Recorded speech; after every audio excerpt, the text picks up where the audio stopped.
Click it. Bing. Yes, sir. Welcome back to the latest episode of the No BS Airplane Show. My name is Greg. I'm going to be your trusted internet pilot tonight, or today, or this morning, or whenever you're watching this. Make sure you hit like and subscribe. There's a new update. There's a new update out there right now. There's a new update. Update SU Sim Update 5 Beta 1. Beta 1.7.6. It's a big freaking update. It's so big that I didn't even see when the update hit. Meaning, when I logged in and I logged into the Xbox Insider, the Insider Hub to make sure I was still involved with the beta, and then when I logged into the simulator, there was no update. It just loaded like normal. But I guess we must be running this, So anyway, so there is a lot to unpack. I found a website that pretty much kind of does a really good summary of the updates. Let me get that pulled up here, and then we're just gonna mess around a little bit in this simulator today, and maybe try the 739 or the 738 Max. Maybe try a mission in career mode. Maybe try another interceptor mission. But if we do an interceptor mission, we're gonna have to log out of Microsoft and log back in, because we have to uninstall the latest AirRec data from the Navigraph hub. So anyways, let's actually, let me put on a little bit of background music while we're here. Put a little background music on. Hopefully everybody's having a good Sunday, or whatever day it is where you was at. Anybody hear about this Olympian? I think he was from Austria or Switzerland. You know what? I stand corrected. I believe he was from Australia, and he was he a downhill? He was either a downhill skier or a ski jumper. He did something with skiing, and he somehow broke his neck in 2 places, and he didn't know about it until like the next day. Like how, like that is crazy. Like supposedly the breaks were not, they were just very like small little hairline fractures in your neck. But man, like how crazy is that you break your neck in 2 places and then you don't know about it until the next day? Like that shit is wild. All right, let me get this website pulled up here. Hang on a second. Play capture. Right, so this MSFS add-ons here, they do a pretty good job of kind of highlighting it. So we have, let's see here. So sweeping patch, okay. So big updates to the Garmin and Collins systems, including the G3000 and 5000, Proline 21. A big focus on VNav. I've been saying for a very long time, if you watch my videos and we get into an Airbus or a Boeing airplane, almost any airplane really, that I've been complaining for a long time that it just doesn't seem like they leave you enough room to descend without riding your spoilers the whole way down. Well, hopefully this will fix that. It looks like that they really kind of did some major changes to the VNav system, so we'll see. Hopefully that will that'll improve. Feel of the flight, that's a big thing, because if you fly this versus X-plane, you definitely notice a difference. So hopefully that will be enhanced a bit. Let's see here, visuals. Okay, some visuals. Okay, performance and wider world, technical side, optimizations, dense scenery libraries. Oh yeah, it does say libraries. Flying into heavy traffic hubs, these optimizations are critical for maintaining a smooth frame rate. All right, so good. So it looks like that they've reworked things. Supposedly it's supposed to be less CPU intensive and more GPU intensive, from what I understand. Critical advisories before enrolling on the beta. Oh, okay. Before you rush, bifurcated career mode. So career mode and challenge league are bifurcated. You don't know what that word means like me, just Google it. Anyways, the most significant risk applies to PC users. Has been installed. You may be forced to reinstall the entire simulator when you eventually decide to leave the beta. Not that big of a deal. Okay. Let's see here. If you have a custom install path, the risk is significantly lower. However, if you are running a default install, you should weigh the curiosity of testing the new VNav logic against the potential headache of 100+ gigabyte re-download later this month. Okay, so either you know, you may have to reinstall it at some point, or use VNav now. You know, maybe they'll have a fix for that before the new update comes out. Now, one thing I didn't really, it didn't make sense to me: move my community folder to a safe location before launching. But if I move it to a, I mean, I can copy and paste it. You know, I can copy it into a new folder. But if I move it to a new location before I start the simulator, I don't think the simulator is really going to start that well. You need the community folder to start, from what I understand. This website here, this forums website, I believe I got to this website from MSFS I believe. I think if you click on the link, where was the link? It was up here somewhere. Oh, that thumbnail looks familiar. Let's see here. Yeah, it was in one of these links here is where I got to it. No, it wasn't there. Where the hell did, maybe it wasn't on this website. Give me one moment. See if I can find that, them blue words. Oh yeah, here we go. Yeah, this link right here, if you click on that, it'll bring you here. And this goes over really the nuts and bolts of everything about this. The different stability options, you know, performance options that have been fixed, you know, general bug freezes, aircraft, and it's the same. It's really the same list that's in simulator here.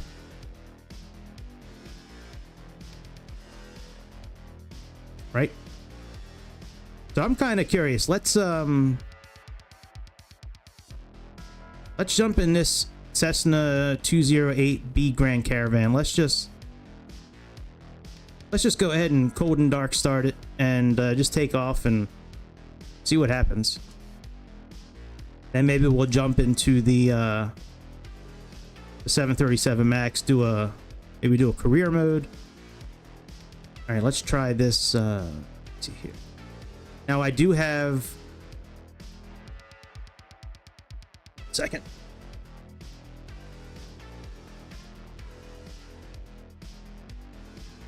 It's a little uncomfortable in this seat. If you're old and fat, you'll understand. The oh hell, I don't even know what I was getting ready to say. It's not that important.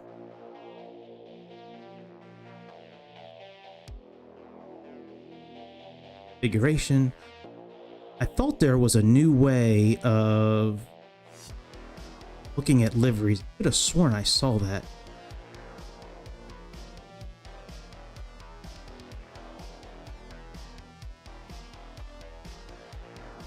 Now I understand the moving of the community folder. Like I understand moving it. Like if you click on the gear, well, we can't do it from here. Give me a second. Let me just load this real quick and then I'll show you what I'm talking about. I can't get to it from this screen. I need to go back to the main screen. All right, let's leave this as just the airplane we're going to start out with. But yeah, if we come here, if we go to Marketplace, go to My Library, and then we can click on this gear icon.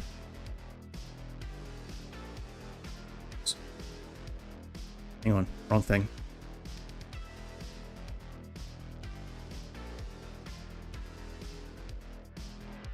Wrong thing.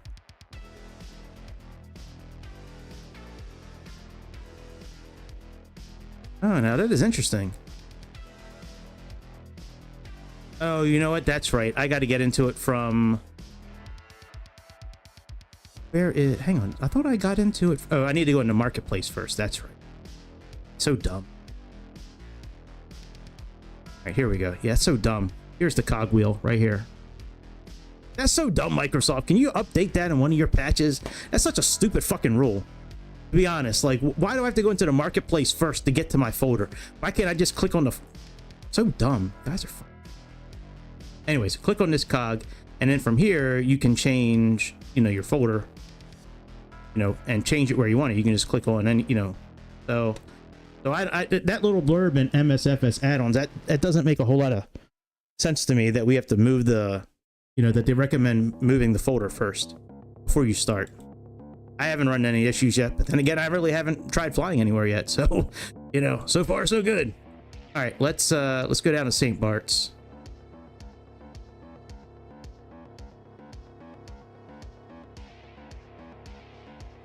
Actually, we'll take off from Princess Julia and maybe fly down to St. Bart's. Let's go here. Ramp. Yeah, ramp will be. Oh yeah, I guess I should start the volume of the game, right? What is GSX playing right now? Oh, they're playing music. Oh yeah, that's right. I can't play music and GSX at the same time. I got them on the same cable. Same virtual cable.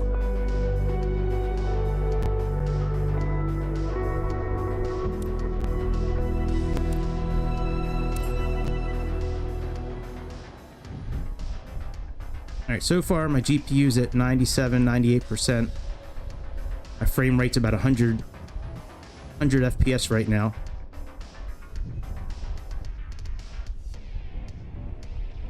One second, let me make sure this is off. All right, let's take a little walk. Actually, let me make it a little brighter outside.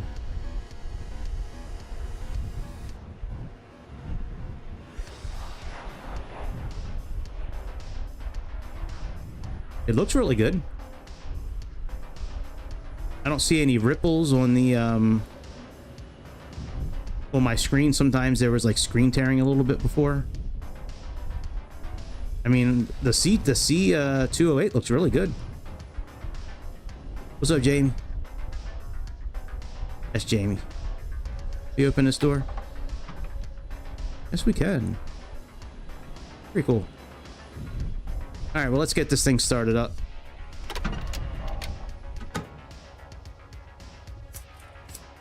I'm not really sure how to start this, but we'll give it our best shot. Let me just get my levers set here. Okay, so throttle. Oh. Hang on. Why is Chase Plane not working? I might have to reinstall Chase Plane. Oh yeah, Chase Plane's not even working actually.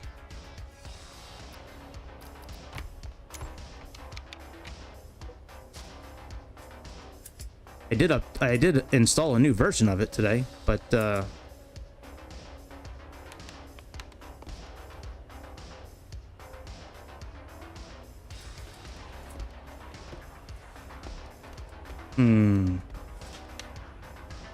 right, come on, baby, do your thing.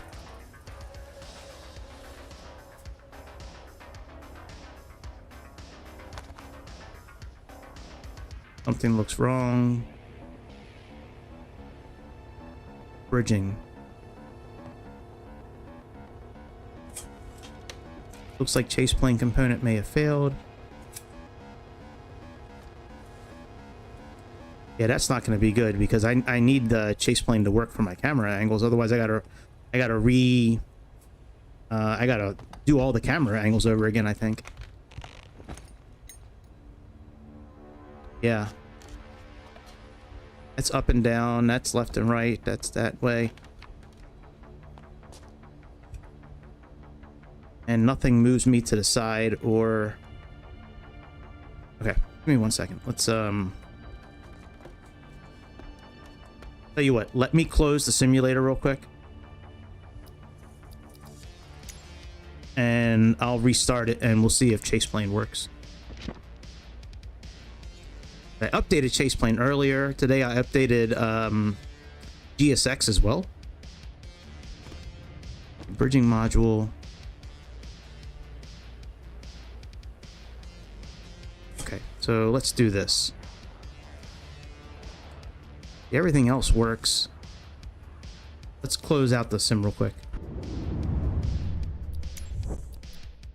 I know this sucks, but at least it only takes like a minute for it to load back up again. And if it doesn't work this time, I'll program some new buttons real quick just so I can move side to side. Okay, that's done.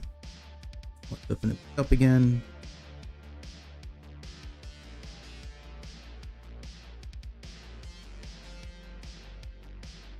Sometimes with the simulator, you have to try to load something first, so it generates a new folder or a new line of code, and then you have to close out the simulator and open it back up again. So we'll jump back in the same airplane,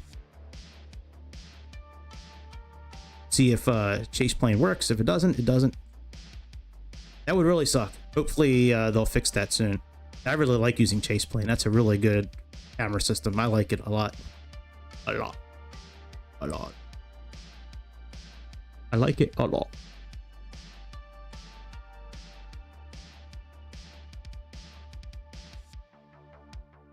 Wow, I'm at 648 frames per second right now.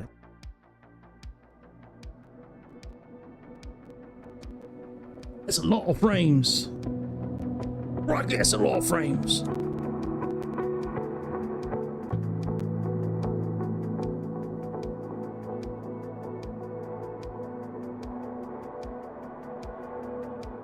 Yeah, I've never seen that error with chase plane. Now, this is an experimental build for 2024. If it doesn't work, it doesn't work. Seems like our cameras are, like, everything is still okay. Outside of being able to move side to side and forward and back. Usually, before chase plane, I had my trigger button up here. I would hold that in and then use the hat switch and move it forward or back or side to side, and that would move me, like move me forward, back, or laterally. What mountain range is that? I like that mountain range.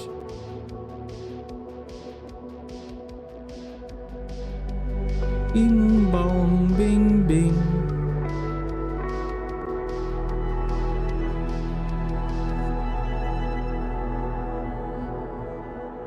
Yeah, we're not going to bother about ATC. We're not going to bother about any fluff today. We just getting in and just seeing how things run. Maybe it's cheating a little bit to use auto FPS, but I like it. It works very well. It is very good at keeping this thing running pretty smoothly. And they're always updating it. Like, there's always... What? They are always making updates. Alright.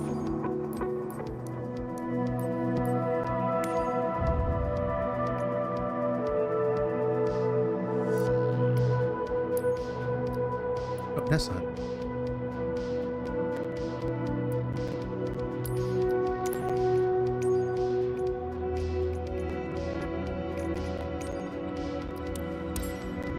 Alright, let's see. If not, like I said, we'll just go ahead and program a couple of buttons real quick.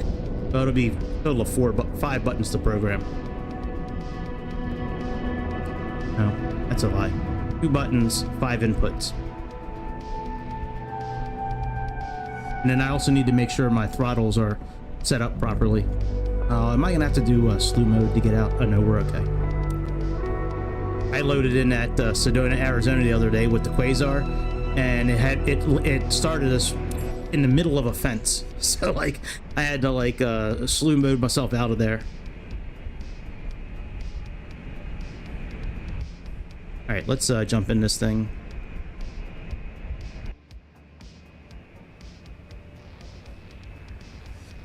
Yeah, I don't think chase plane is going to work yet.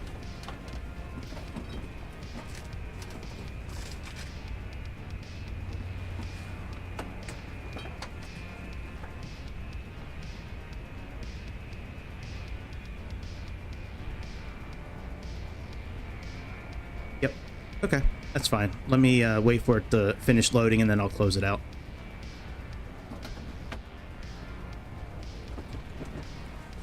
Module not working. Okay, that's fine. All right, let's make it brighter outside and let me go ahead and set the controls. Alright, so we have oak. And all onto camera.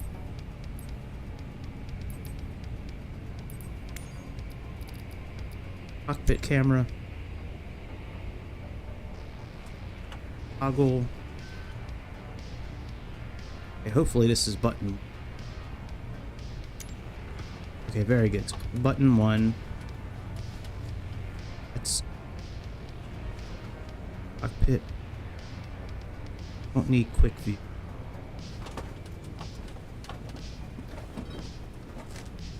Zoom axis lock.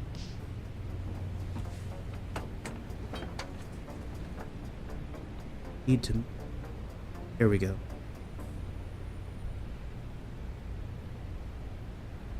Translate. That's what we need. Translate forward and backward. That's what we need. But we need it. Huh. Button 2. Is this button 2?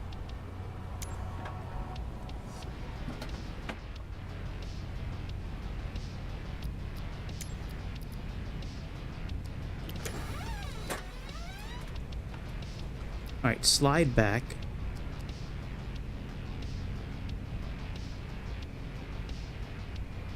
Oh, it is button 5. Lockable. Okay. Let me go back. Toggle free look. Okay, so we do have button 5.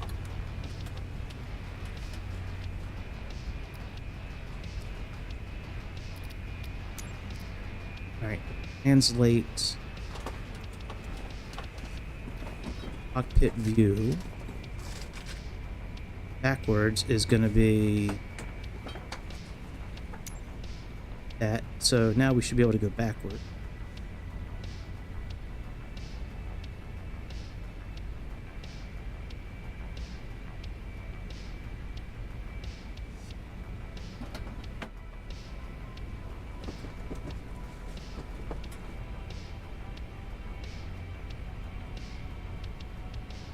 I shouldn't be having these kind of settings up. Bothering.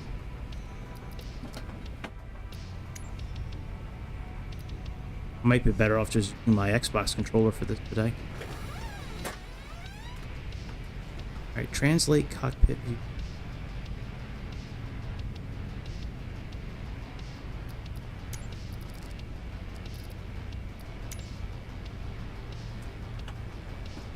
Okay, let me get out of this and go into the actual.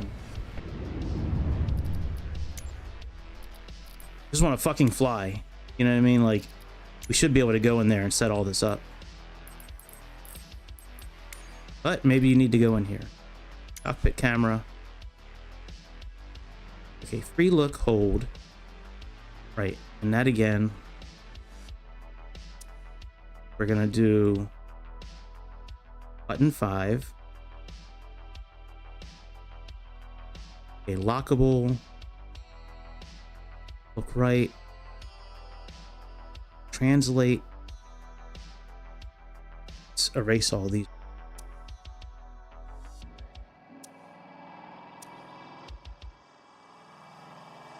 Okay. Cockpit left lockable. So that's going to be that one. Oh, you know what? I think it was these the other hat switch. I think that's what it was. That's all right. We'll just do it all together here. I bet you that's what it was. Fuck. It's been so long since I've used these camera that I just completely forgot. All right. Front, left, right. Yeah, let me leave. Oh yeah, let me leave this one here and see what it says. So that's height lockable. I bet you it's. Let's see here. Saying the button is.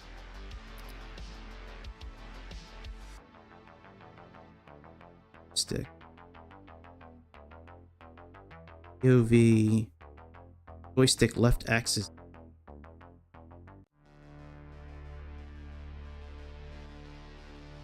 Oh well, fuck it. All right, let's see if we have camera controls real quick.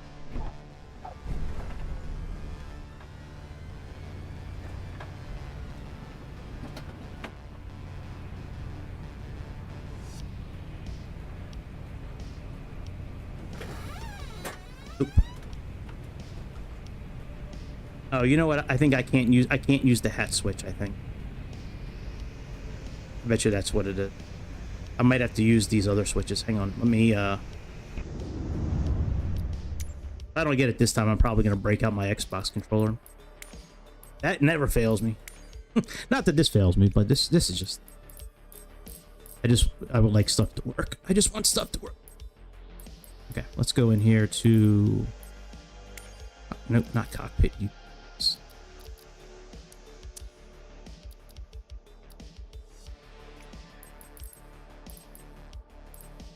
Okay, camera, cockpit, leave that. Let's get rid of anything that was lockable. Let's... I forgot to plug in my...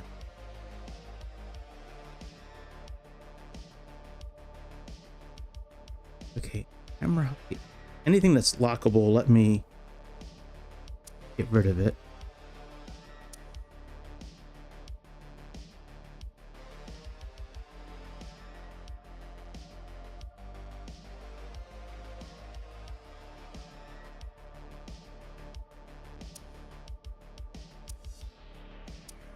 Okay, so now we have, I want to go forward and backwards.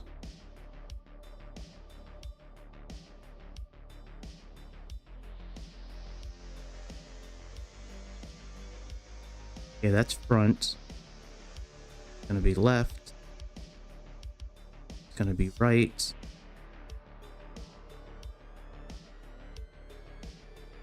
Slide back. Okay, now let's see if that works.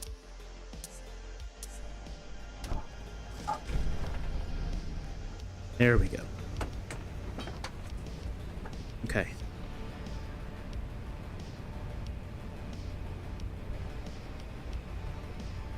I do need to fix the up and down real quick. All right, so we need that, and then we also, okay, so that's throttle. Then we also need to set our, sure what they call this thing. Okay, so prop and conditioner, prop and conditioner. All right, first let's fix our camera. About ready here. Camera, cockpit. Oh, we need to make sure we can switch between inside and outside as well. Okay, so we don't need lockable, but we do need height up and down. So we need translate. Okay, increase.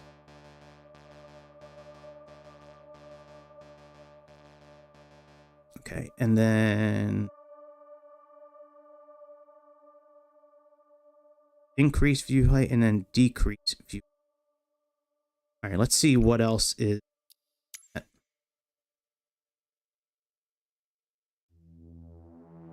That's photo mode.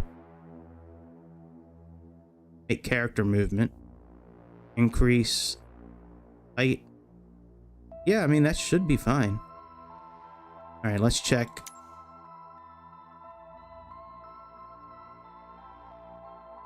Okay, so here's a conflict right here. Translate cockpit view backwards. We need to get rid of that.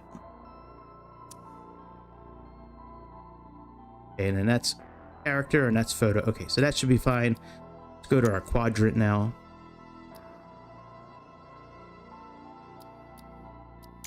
Let me check. Button for outside. Let's see here. Camera. Camera mode switches. Toggle.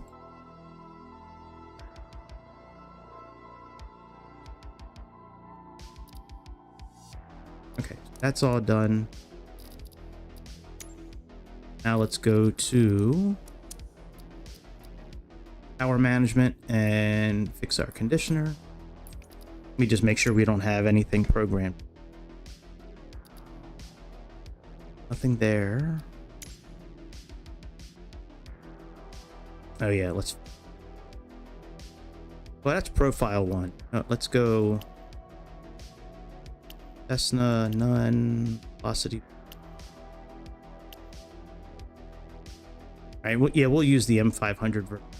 Okay, so let's go... Okay, nothing there, that's fine. That's throttle. That's prop. That's mixture.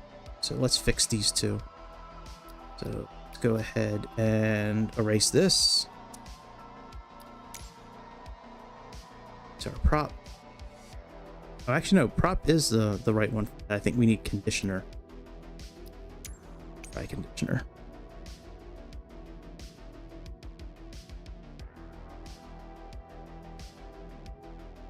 Axis. Conditioner lever axis. Okay, so let's see now.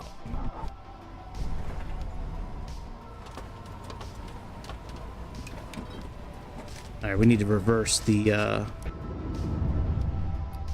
one lever, and we should be good after that.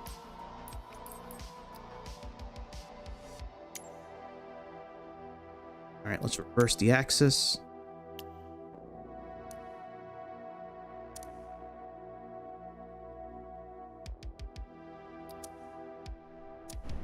All right, very good. Let's start up this airplane. You know what? Let me look at the tablet first. Hang on a second.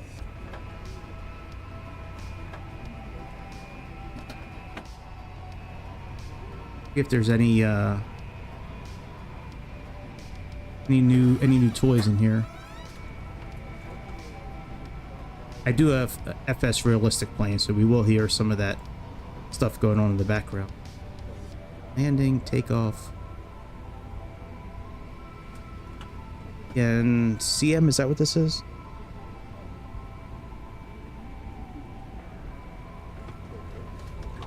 Look at that, that's cool.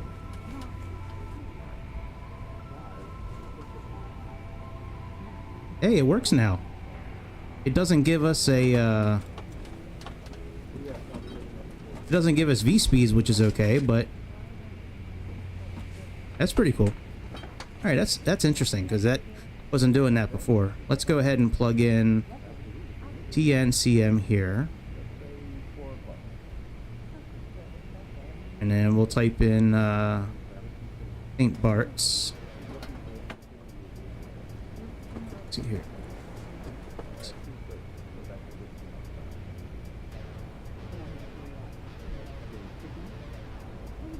Not that one.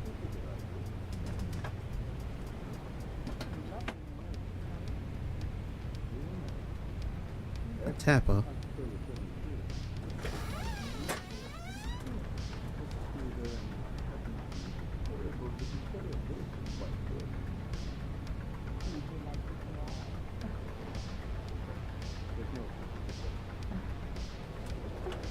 Can we not search that way?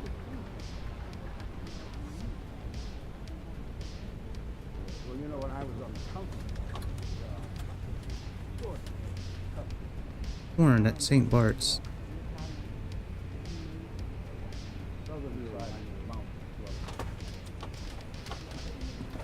That's not the right. Here we go. TFFJ. Isn't this St. Bart's? Yep. Very cool. All right.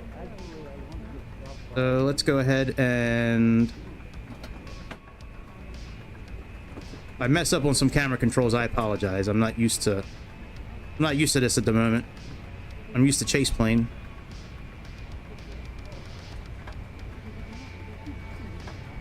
All right, battery.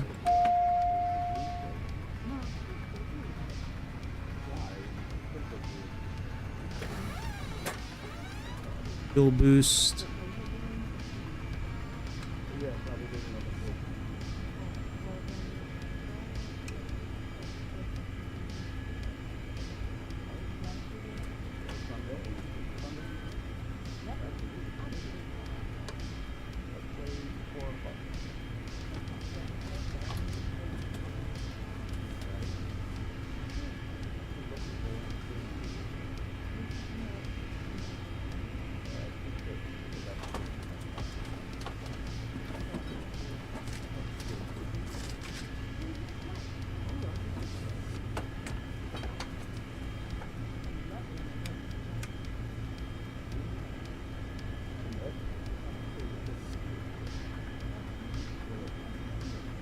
All right, maybe that's not how you start it up. Maybe we need to get out the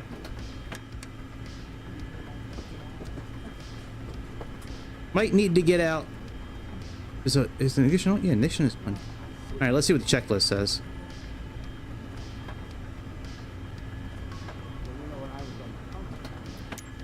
No, not G6.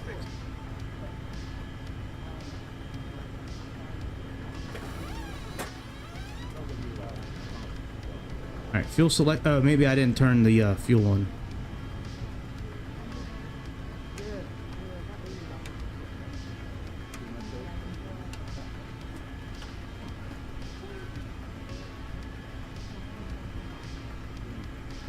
All right, where is upstairs?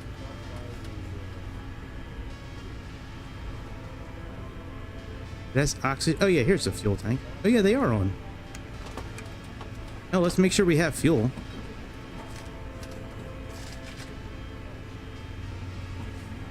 Pre-flight inspections. Oh, did we not remove rope covers? Hang on, let's go outside.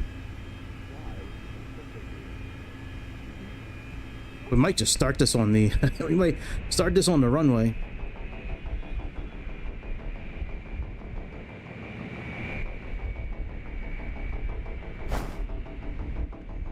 Those covers are gone.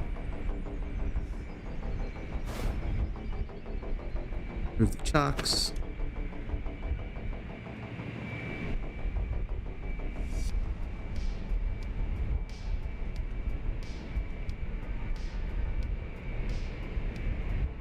I don't think I see any other covers.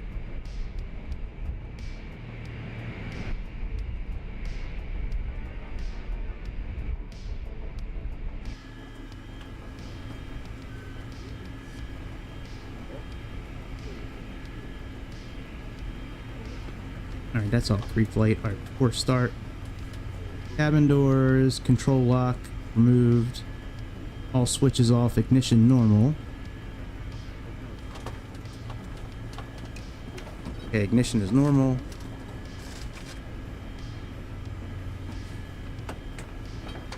Circuit breakers, we don't need to worry about that. The vent is closed. Air conditioner should be off.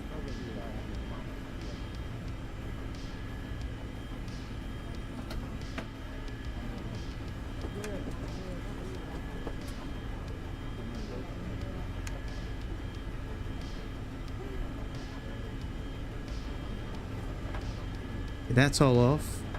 Fleet air is off. Cabin heat, make sure we just push that forward. Emergency power. On. Power lever idle.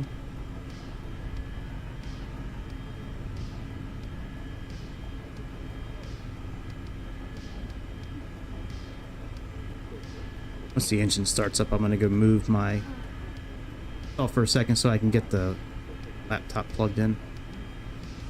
Alright, so let's see here. Battery on. Avionics 1 on.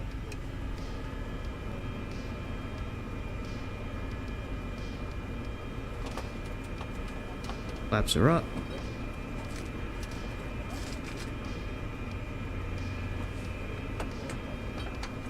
I'm not worried about testing. No failures in this airplane. Alright, battery on, beacon on.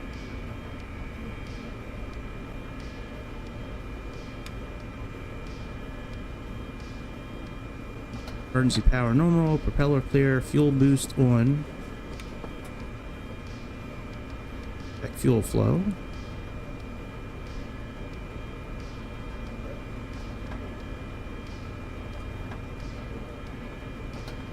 I don't see any fuel flow.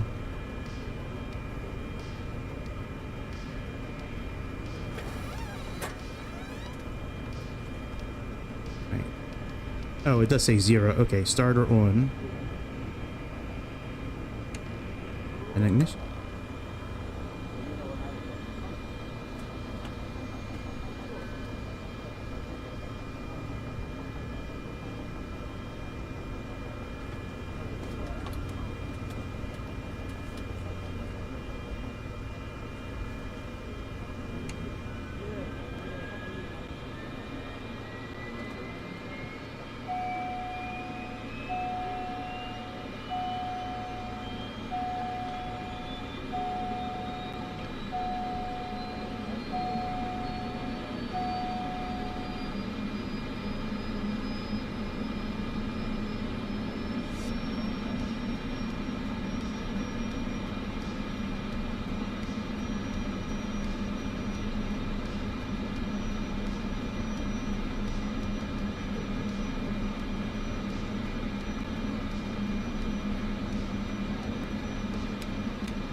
So let's see. Beacon, nav.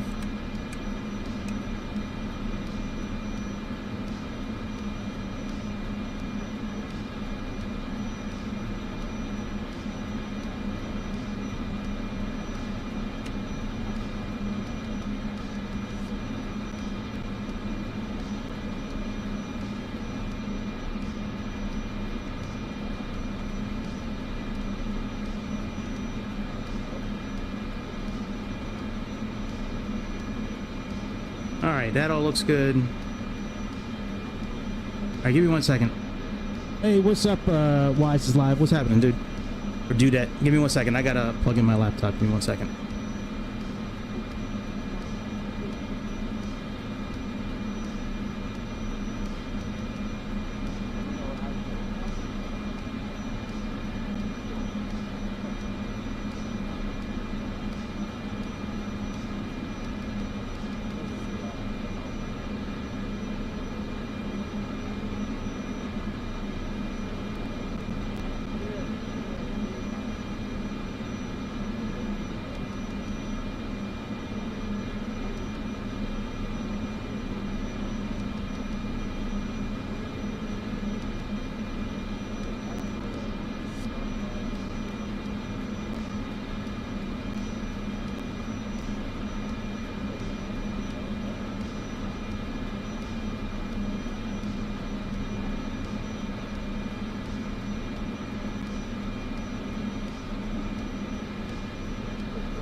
Alright, let's get out of here, try some shit out.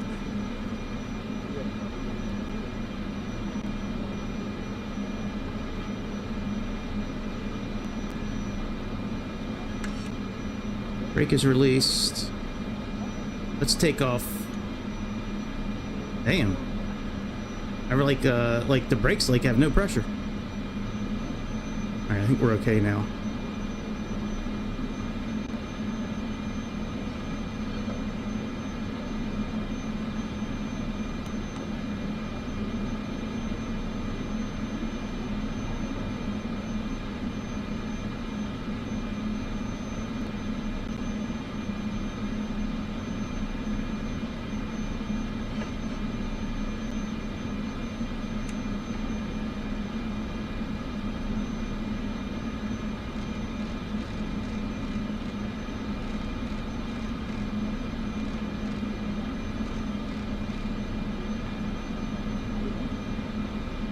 Alright, now let's check this out.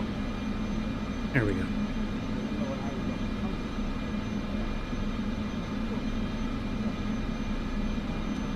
Oh, I missed chase plane already.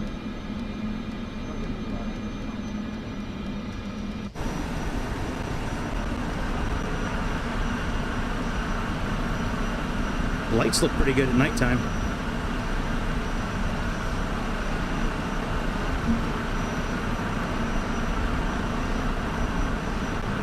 Sounds pretty good.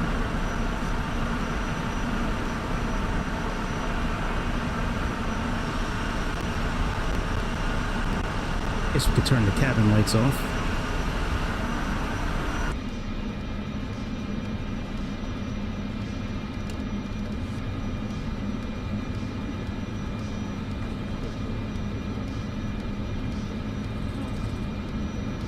We have 10. But it's interesting, it's at 1014. Wow. Is that really the pressure? Oh, there we go. 20. Okay, there we go. I was like, what?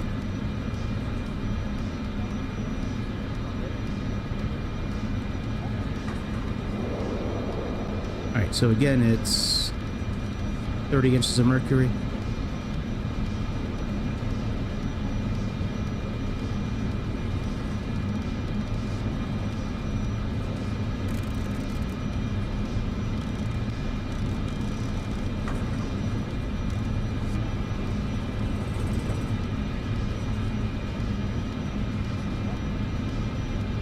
Turn around, take off.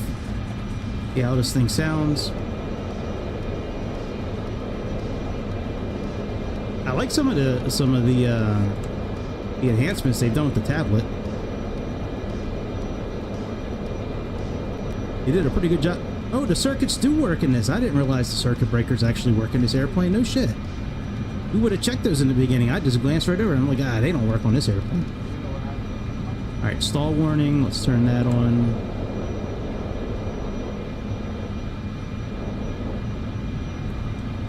So far, I'm at like 67 frames per second.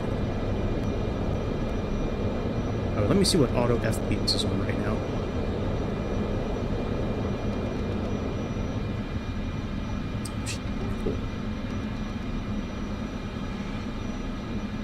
Auto FPS. Is it even running right now? Hang on a second.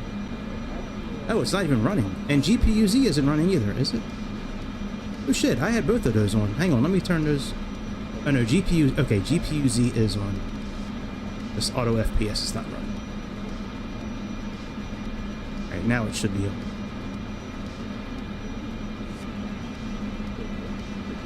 Wow, I turned on auto FPS and the frame rate dropped in half.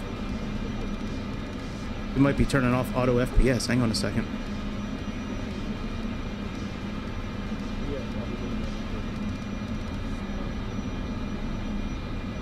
Alright. Had it on IFR right now. That's fine. Put it on VFR. Yeah, see, we're only at 36, 35 frames a second. Wow. Let me turn off Expert and see if that helps. Wow, that is crazy. Let me turn it off and see where we're at. Hang on a second. Okay, so auto FPS is now off. And my frame rate got instantly better. Alright, we're gonna leave auto FPS off for now. Alright, let's put our fuel at mode.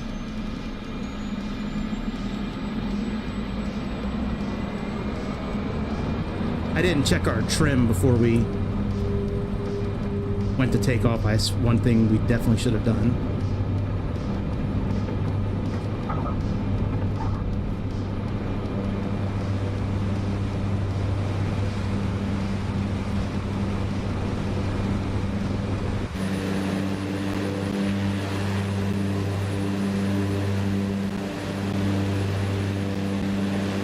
Alright, it looks like the trim is set properly.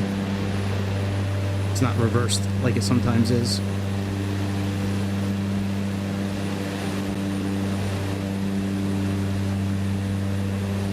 I'm at 100 frames, 100 FPS right now.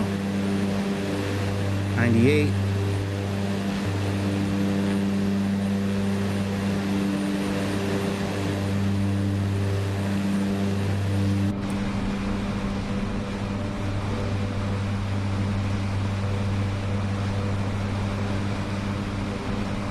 Yaw dampener, let's turn that on. We never did turn our landing lights on, but oh, maybe we did.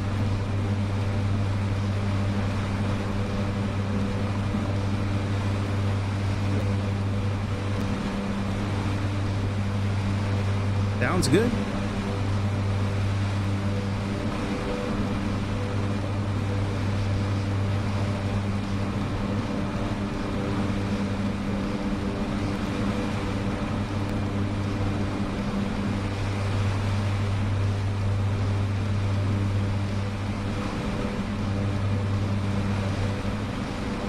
Ground looks really good.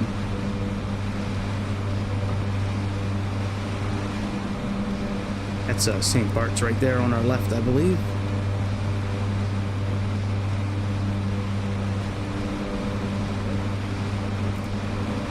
I would like to try to make a landing if possible.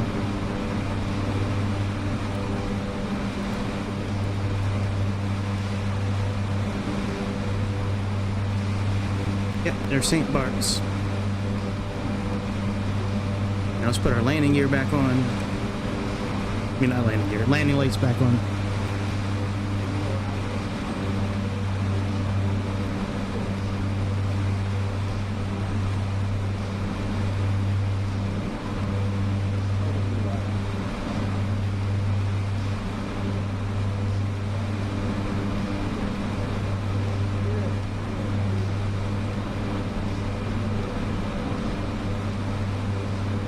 tell you, it handles really nice. Really nice.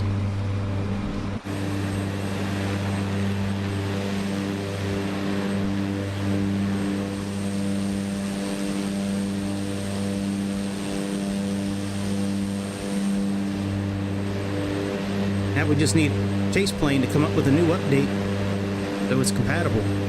I've never heard of that bridge module before, but then again, I'm very new to the Chase Plane community. That's not something I'm really very familiar with.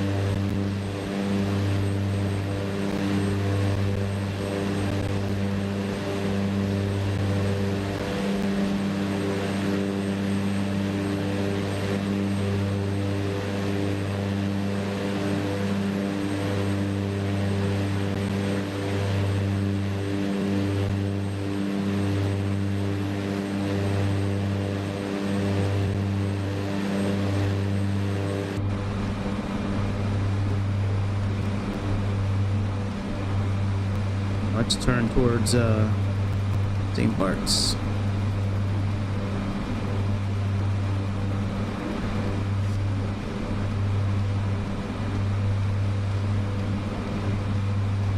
Rudder is very reactive. Good. Oh, that's cool. That little sun glare coming off the... That is cool.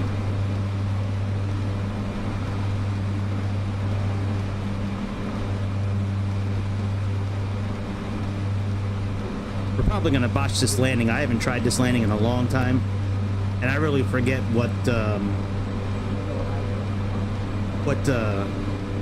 heading we should be on when we are lining up.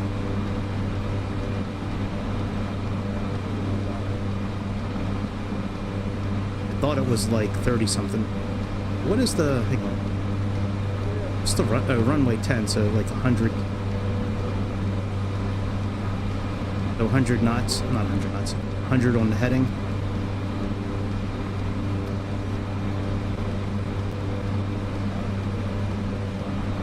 I think this is pretty accurate, I think. 500. All right, let's gain a little altitude.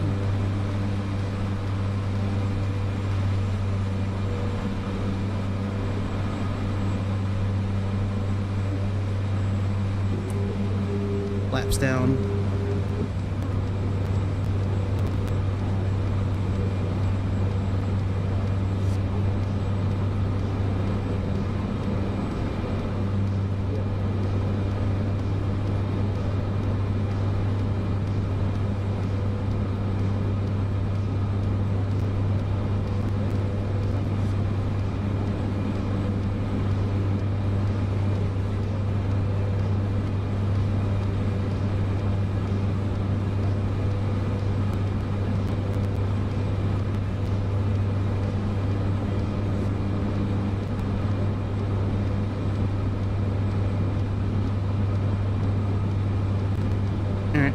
I think we're coming in at a okay angle for the first attempt. Like I said, if we botch it, we botch it. I don't really give a shit.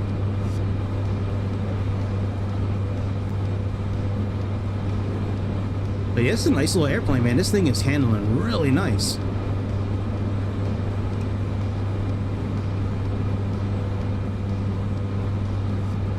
Sounded great when we were starting it up. Yeah, I thought we had to come over that little lighthouse. I thought that was like where you lined up, if I remember correct. Like I said, it's been a while since I've tried this. It's been months and months. Maybe 5 or 6 months since I've tried this landing. I've had a few successful landings at this airport. A couple of them we've run into the water. But overall, we've done pretty good at this airport. It's got to be a hell of an airport to train on. Like if you're one of these pilots that flies, you know, like this kind of airplane, and you are just barely grazing over the grass when you are coming down into this landing. 500.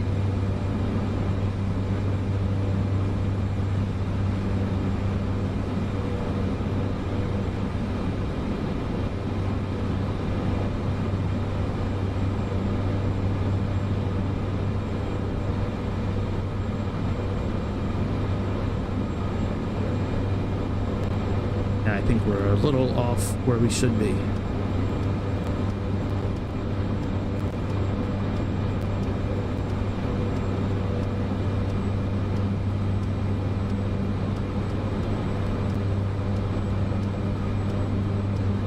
After this, we're probably going to try something in career mode.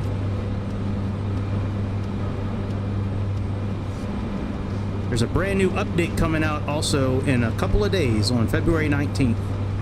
The Marwin Garab Honda Jet is coming out, native build for 2024. Free upgrade if you own the original from 2020, which we do. We own it. I can't wait to try that airplane out. All right, there's the lake.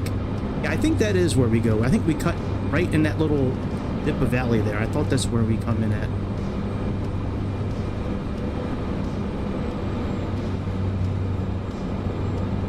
Flying over it a couple times would certainly help. If we did one flyby over it, we're not gonna. We're just gonna try to nail it right now.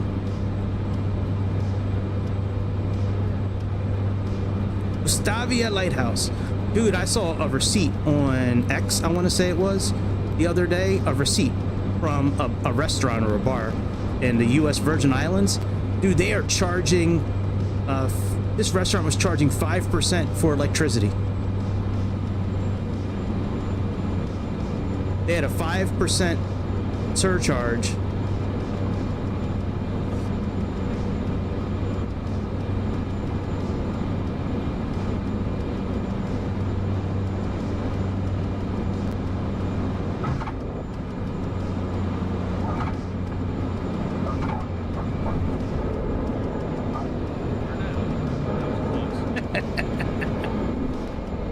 Yay, we did it.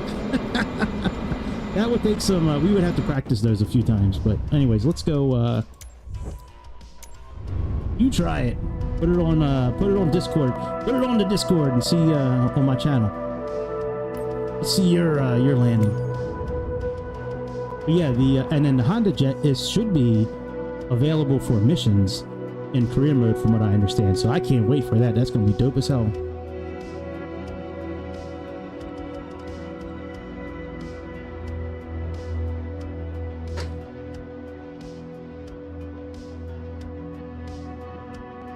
See what they got going on here in all career mode here.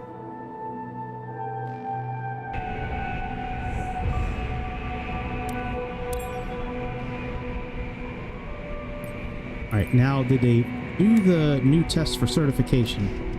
Still guys, it's been almost 2 years. It's been almost 2 years, guys. Can we finally get this one going here?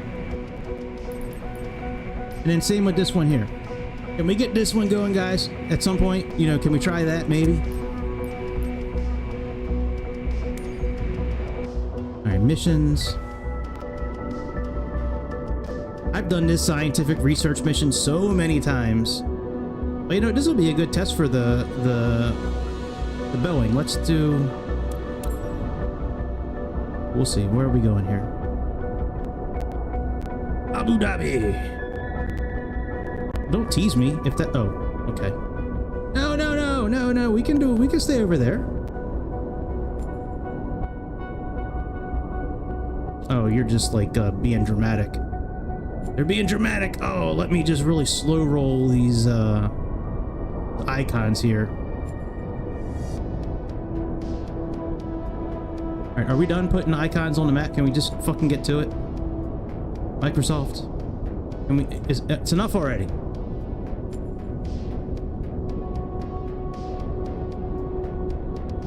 I hope it doesn't do this every time, because if it does, this gonna be the only time I do career mode. Yes, I'm familiar with it. 45 minutes. San Francisco to KLAX. All right, let's try it.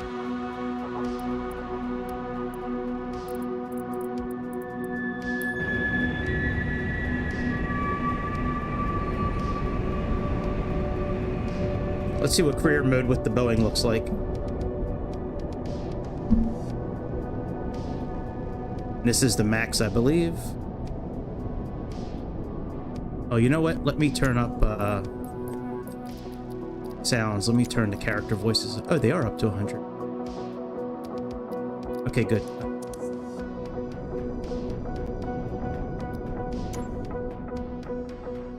Whoa! 50, is this a Gordon Ramsay flight? Oh no, we got G-Lane, Maxwell. Oh, not Maxwell. Paquet. Paquet, what's up? What's up, Paquet? Alright, let's jump in this bitch and... Ooh, United. A VIP United flight, man. That'd be some high rollers on that one. Eco soundscapes, leaking sounds into the... I am not a fan of eco soundscapes. Sorry. I thought I was gonna be. I bought it a while ago, and man, I just do not like the sounds on it.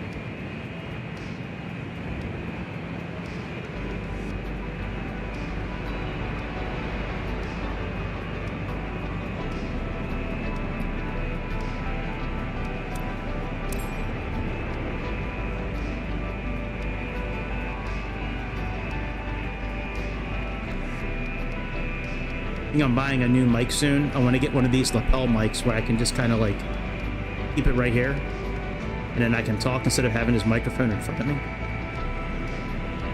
I do have a boom arm and the shock mount now, and it's working very well, but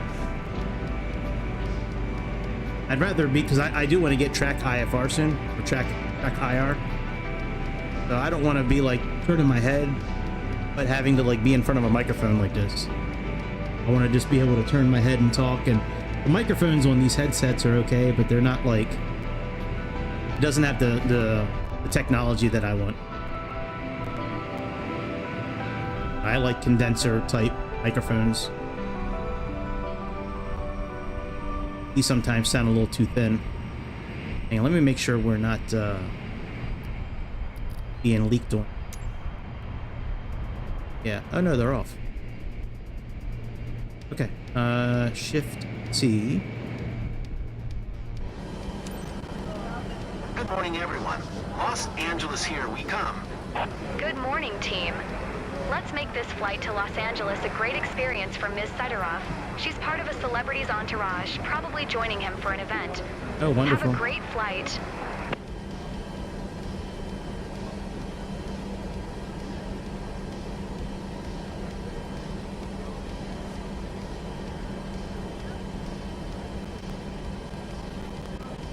Passengers are ready to board.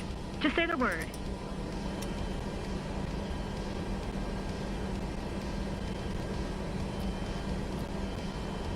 San Francisco ground. Sol Romeo Alpha Whiskey 5810. Could you please get the passengers on board?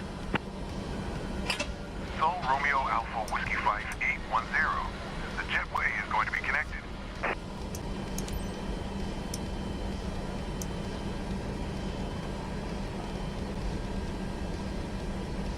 San Francisco ground. Sol Romeo Alpha Whiskey 5810. Could you please send the baggage? Those letters look really Jewish, Sol don't they? Romeo Alpha Whiskey 5810. There's some Jewish letters. Baggage is on the way. I think them mugs are Jewish. San Francisco ground. Sol Romeo Alpha Whiskey 5810. Could you please send the catering truck? Sol Romeo Alpha Whiskey 5810. The catering truck is on the road.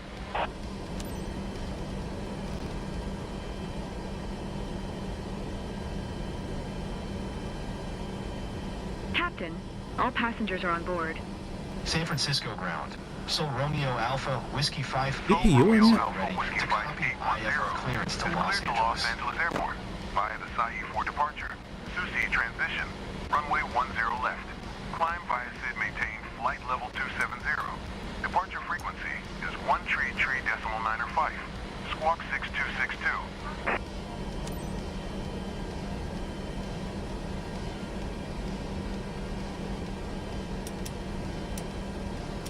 Oh, it looks like the APU generator's on. Alright, well, let's put the APU on.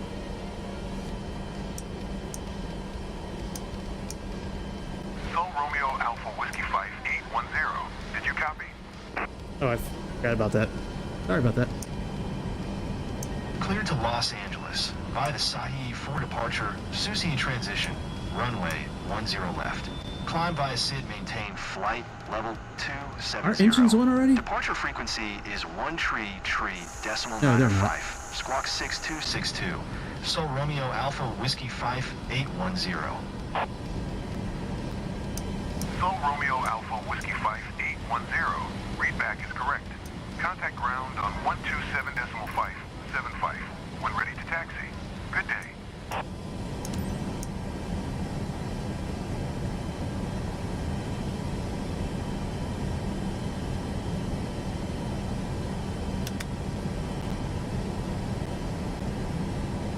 Luggage loading now complete.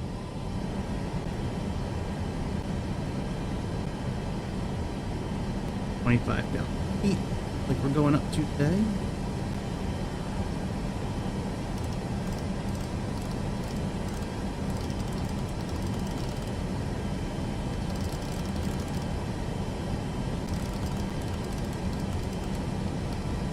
I'm not checking the flight plan and the anywhere. We're just plugging in the altitude.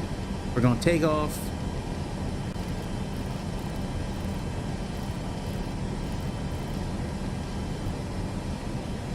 All right, let's release the park and brake.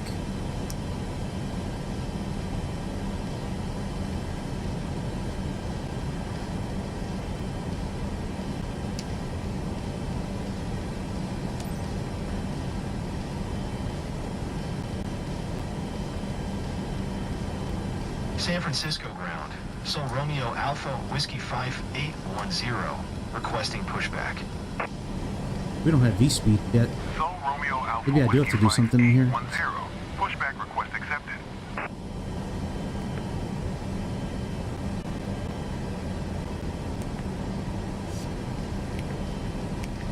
What?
See here, runway 10.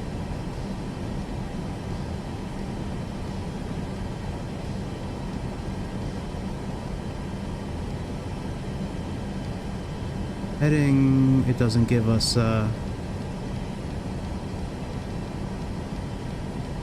I was gonna see if it doesn't give us the slope. Alright, we'll leave the slope out, so. Now, I don't know if we start the engines or not, so I'm just waiting, we'll see what happens.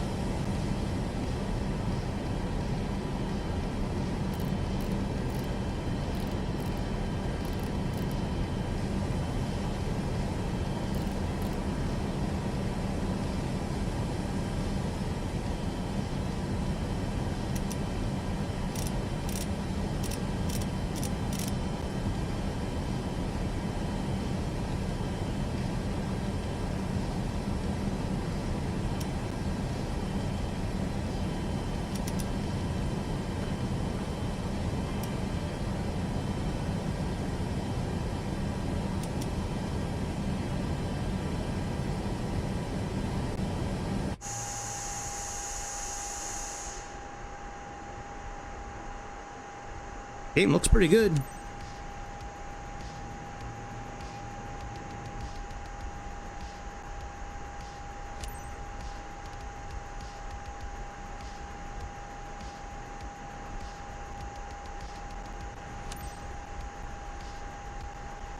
Oh, good. All right. So they start the engines.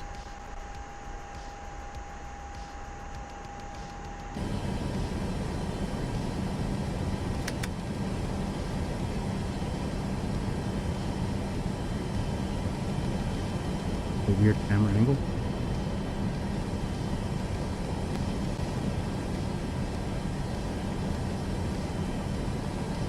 Is anybody starting up the engines, or? Oh yeah, it looks like somebody start. Oh yeah, they're starting it up. You're starting both at the same time. What? What? Can't do that in this airplane. Guys are trying to break this airplane.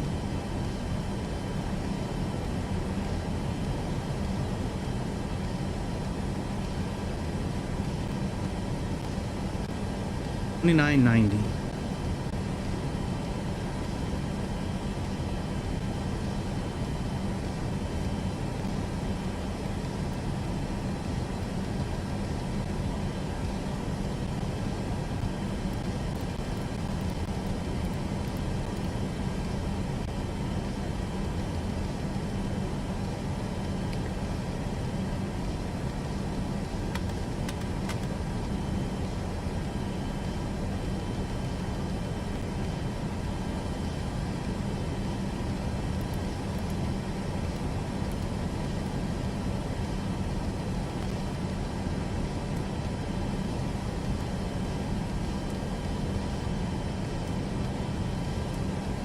Oh, no wonder the engines can't start up.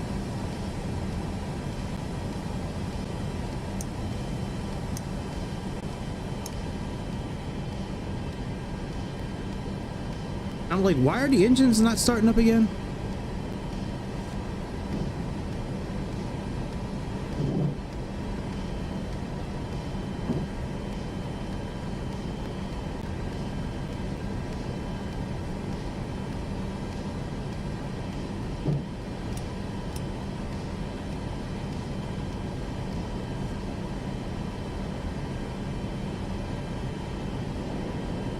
Alright, so when it says motoring, you're not supposed to turn the fuel on until this motoring goes away, by the way, but they don't care at Asobo. They just turn the engines on, like, immediately.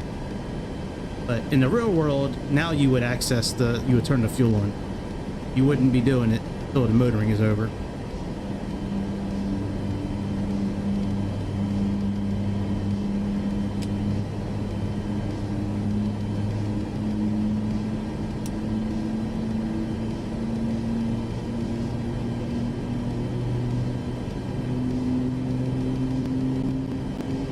What you get for having a Karen as your co-pilot.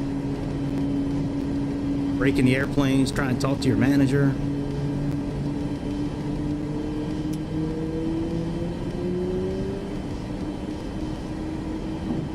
Alright, this one we're not going to turn on the fuel on until motoring goes away.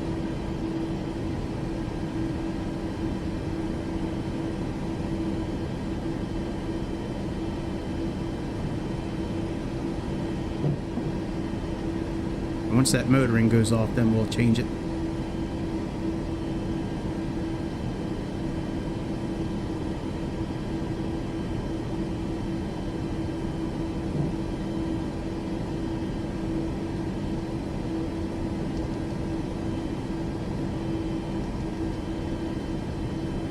Come on, motoring. Alright, motoring's off. Fuel is now on.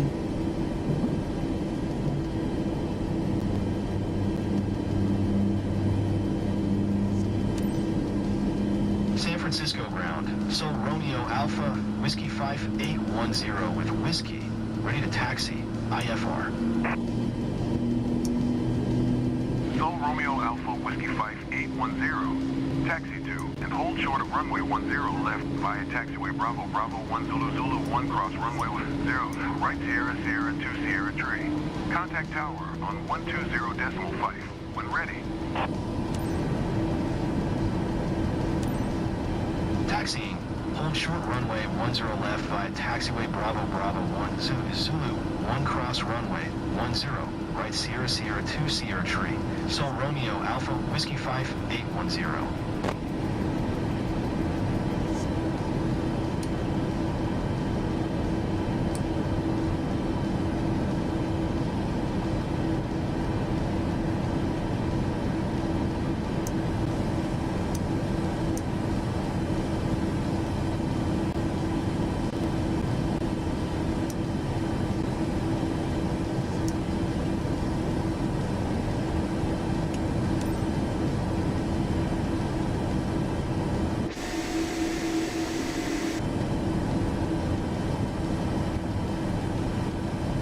With this woman.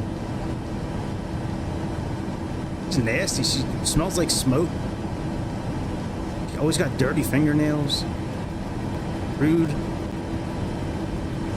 And I don't know, but I think she farts a little bit in the cabin. Like I can't say for sure. I know it's not me slipping them out, but every once in a while it smells like rotten eggs in the cabin.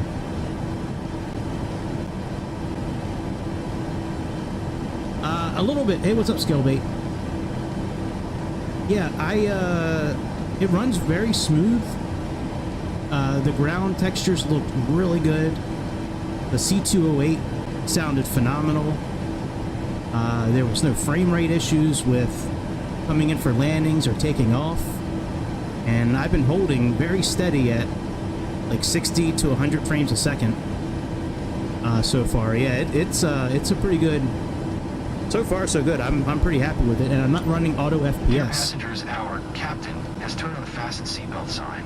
You know Usually I run auto Please FPS, stow but your that's hand actually luggage making it underneath worse. the seat in front of you or in an overhead compartment. Make sure your seat back and folding trays are in full upright position. Please fasten your seatbelt. If you are positioned near an emergency exit, carefully read the special instructions card located by your seat. Smoking is banned during this flight, including the lavatories. I haven't If you have noticed any any questions, stuttering changing the feel free to views. ask me.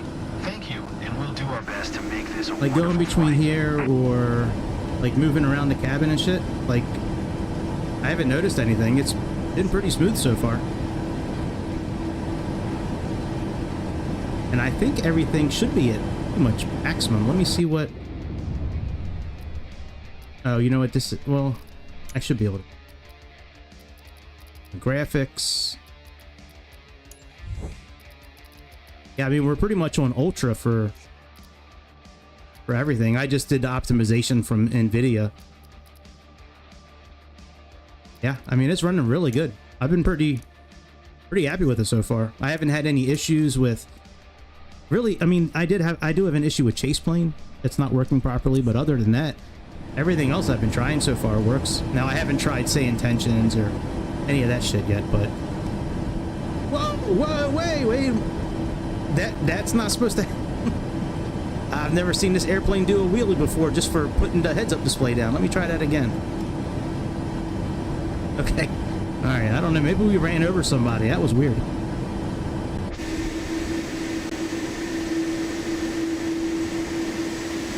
But yeah, I mean, things have looked pretty good. Sounds pretty good. This is the base 737 Max. Trying a little mission.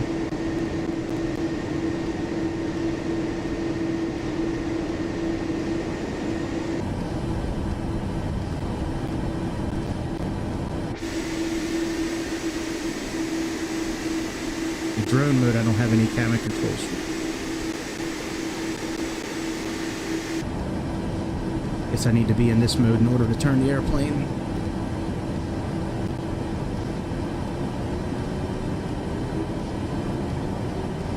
Can we just skip the takeoff? Let's skip the takeoff. Well, you know what? Let's just stay on the ground. Stay on the ground.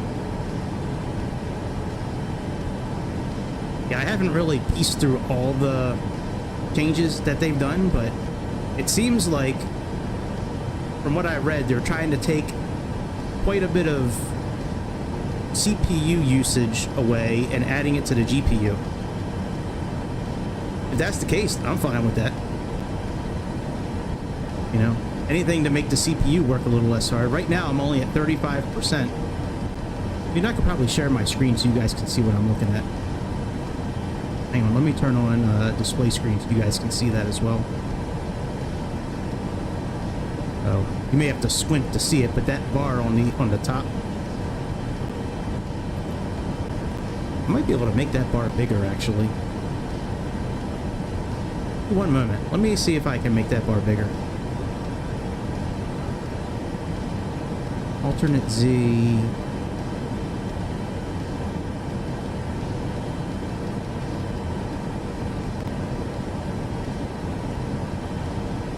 Layout, font size.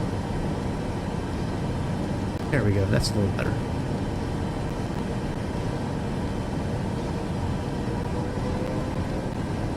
And again, the only thing I have running right now is GPU Z. I don't have auto FPS running, at least it shouldn't be. Let me exit auto FPS.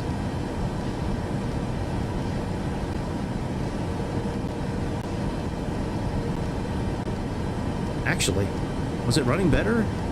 It might have been running better before it. Let me, should still have GPU Z running. That's still running.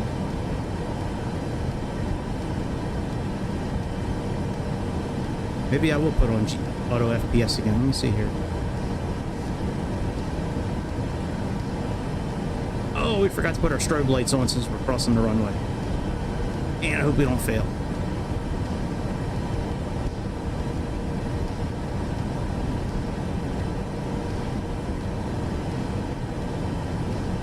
IFR. Yeah, see, we're only really getting... See, that's 555. 38%, 36%. I kind of want to turn off auto FPS.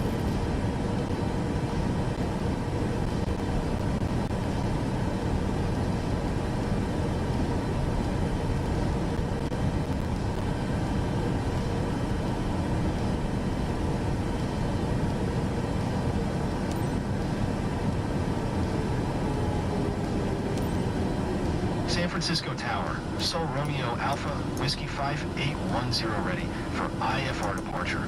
Runway 10 left. Sol Romeo Alpha Whiskey 5810, altimeter 29er89er. Cleared for takeoff runway 10 left.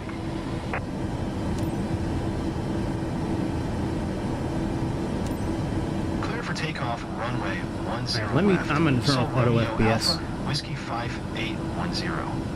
Close window. And exit. Okay. That's closed.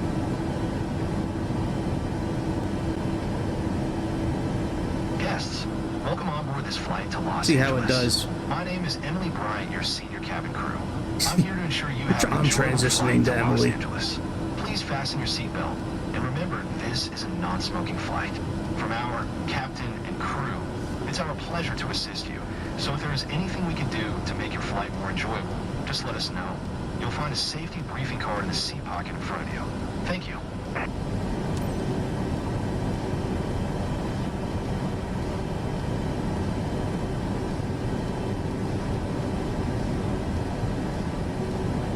Heads-up display back up. That's a pain. Not a big fan of the heads-up display when it pulls down like that. It's tough to see it when you're sitting back here like this.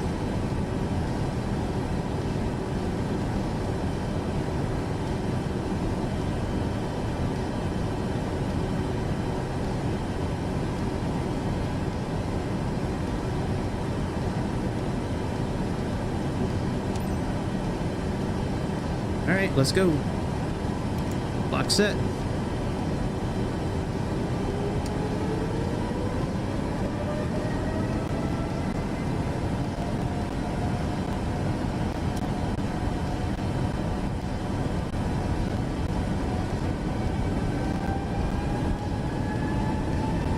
You know, I didn't check our trim wheel before we left.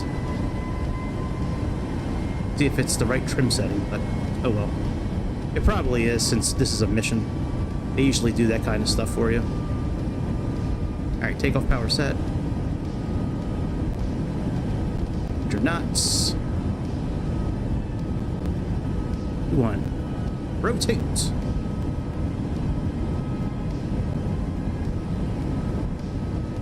Come on, rotate, bitch. Come on, take off.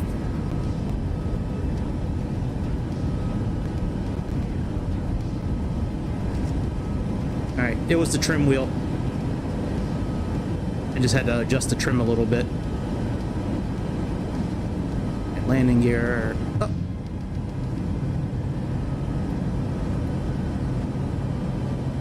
Sol 27,000 Romeo feet. Alpha Whiskey 5810 contact NorCal departure on 133.905. Good day.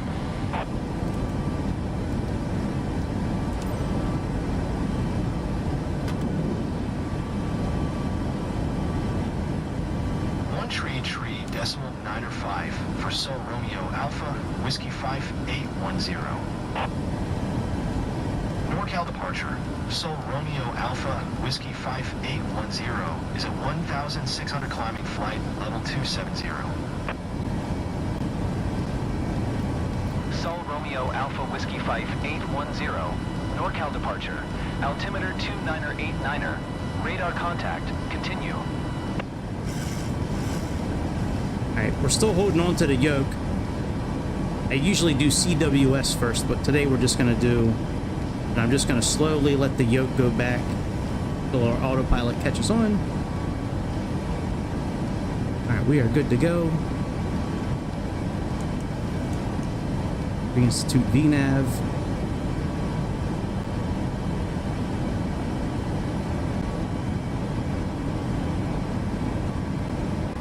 Flaps are up all the way.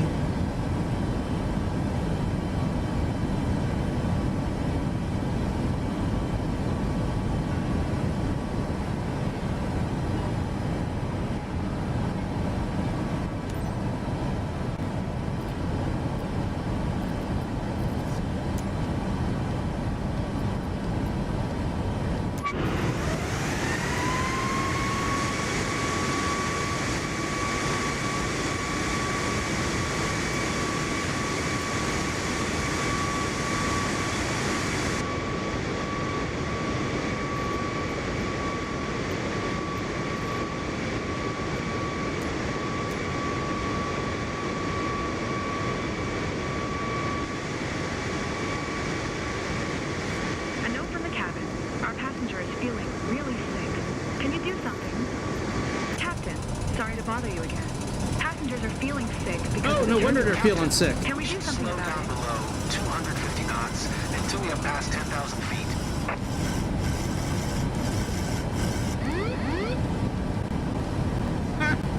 What the hell? I think because we went into drone mode, that's what happened.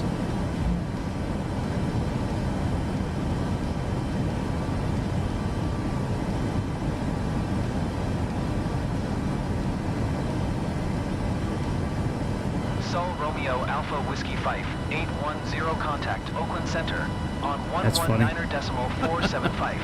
Good Oh yeah, day. we are going the wrong way. All right, well this works okay. Let's turn back around. 119.475 for Sol Romeo Alpha Whiskey 5810. All right, heading mode. Oakland Center. Turn Sol around. Romeo Alpha Whiskey 5810 is a So that- 9,300 climbing flight level 270. That problem still exists. Sol Romeo Alpha Whiskey 5810, Oakland Center, altimeter 2990. I'll explain it in a moment. Continue to MNYS. Sol Romeo Alpha Whiskey 5810, contact NorCal departure on 1 tree, decimal 905. Good day.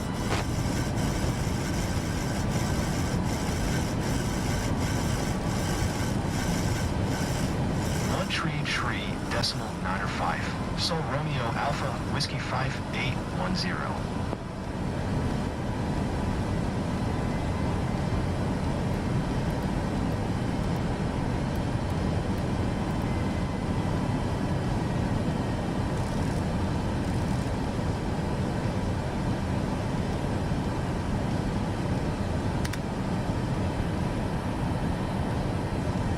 Should be okay now.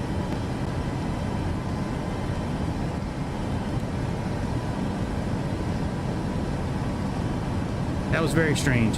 But there used to be a big problem with, and I guess the problem still exists, but whenever you go into drone camera mode or into those fixed cameras like we were trying to, it'll kill the autopilot. That happened a while ago. I didn't realize that. I thought they would have fixed that by now, actually. I haven't had to try it because I've been using chase planes, so like that's like I haven't had to experience that in a long time. No wonder the passengers were getting sick.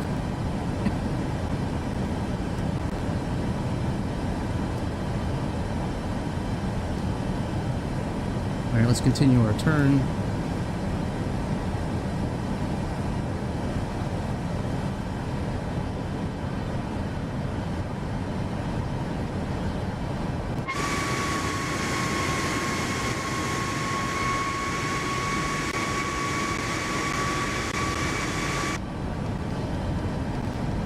Chase plane was working, I'd be able to switch cameras real easily.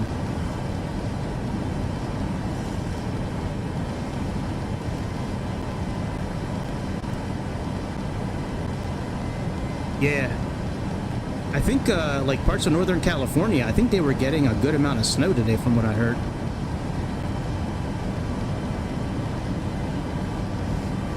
Yeah, look at this trim wheel. It must be really bad weather outside.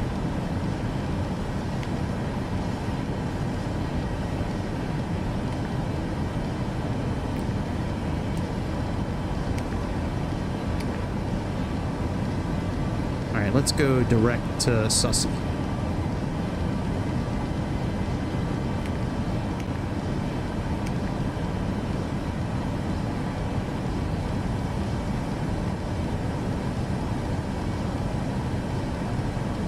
Oh, we gotta fly to Maze. Alright, well, fuck it. We'll just, let's do LNAV and VNAV.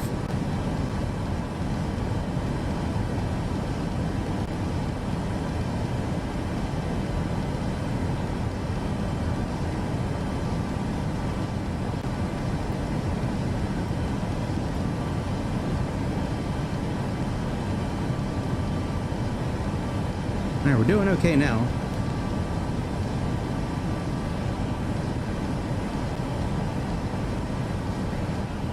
We're just gonna bypass Maze and see what happens. And McCovey. McCovey!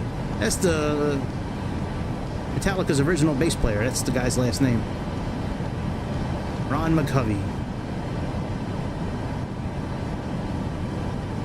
I wonder if the circuits work. Do these work now? Nope.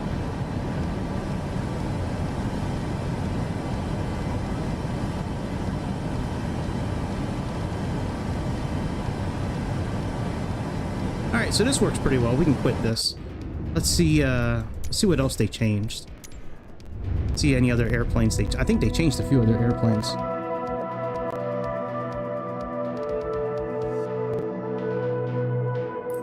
Let's see here. No bugs.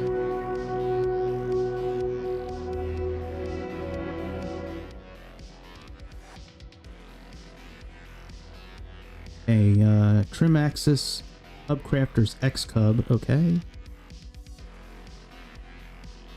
Yep, that's what we just tried. De Havilland, fix an issue, liquid dropping. Okay. Art Space ES300. Hot air balloon. Wear and tear failure. Hydraulic systems. Pneumatic. Glass cockpits.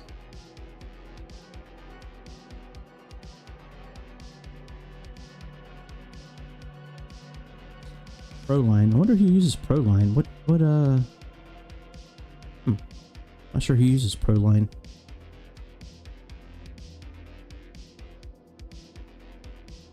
The EFB, Aircraft Tech. Added 2 buttons on the Animations tab. ATC, External HUD. Tooltips. Okay, let's see here. Missions. Free flight.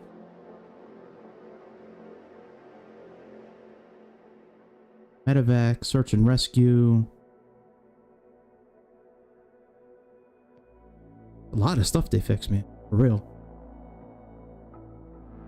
Peripherals remapped. Okay, well, that's cool. New controls, collective access relative, propeller access, added wake turbulence display. Oh, that's cool. Fixed reach 1,000 feet, does not get validated. World photographer. Added a new tag and free flight aircraft selector recently purchased. Oh, that's cool. Dev mode, okay. Let's see here. Best cockpits. They really didn't fix much else as far as airplanes. We tried the Caravan, we tried the Boeing. They sounded good. They handled well while they were flying. I kind of want to do one of those missions from FS Academy and see how that goes. But for me to do that, I need to log out of the simulator and log into Navigraph so I can get rid of the AirAct cycle.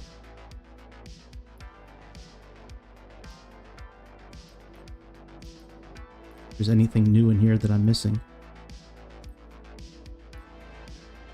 I really want to do a flight with the Starship. Craft. Hot air balloon, A350.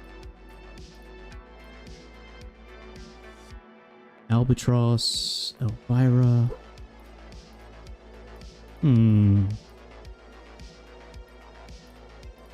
Yeah, we might do one of those. Maybe we'll do one of the next missions here. E90 Caronado. Vision Jet. Can't wait for that jet to come, the Honda Jet to come out later this week. Oof. I'm so excited for that thing to come out. E180. Quasar, Scrapyard Monster. I don't really see anything else. Let's I tell you what, let's jump in one of these things and just go around New York for a little bit and just see if New York's always a good city to play around in. Start off down here at like JFK.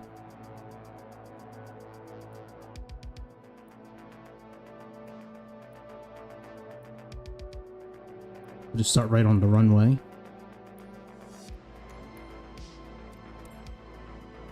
Last time I tried to fly one of these, I couldn't get it off the ground. For some reason. I think it was this model, actually.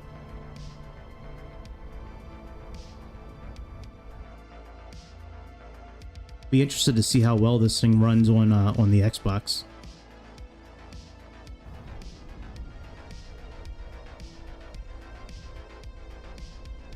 Make it a little bright outside. Let me turn the sound back up a little bit.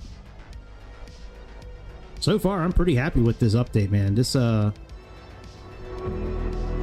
update's been pretty good so far. Everything's been running smooth.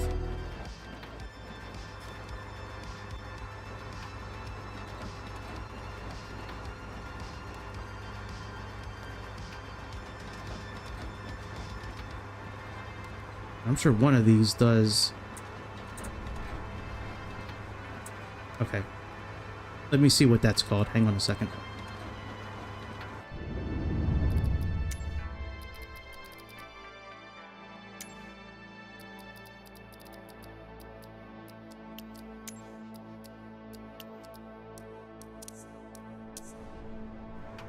What that called? Throttle? I got throttle set. How come throttle not working? Oh, it's this one here. Oh shit, what happened, bitch? Damn.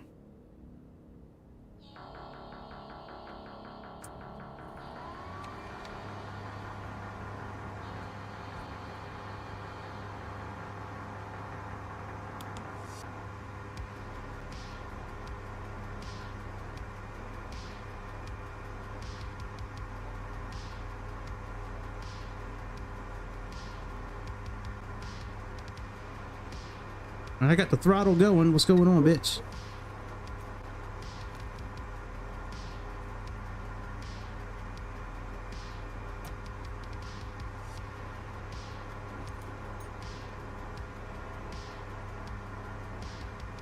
Yeah, I mean, I got the accelerator all the way forward.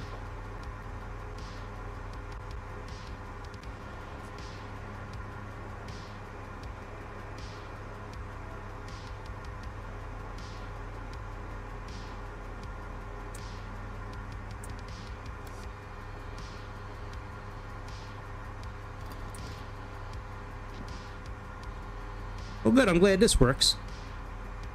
Let me just reset it real quick. Let me just restart and see if that fixes it. That's kind of what I ran into last time. It just wasn't... There was no power. We can always just take a helicopter if this doesn't work. I just want to fly around for a little bit and just see how everything looks. See if I get any stutters, what the frame rate's going to be.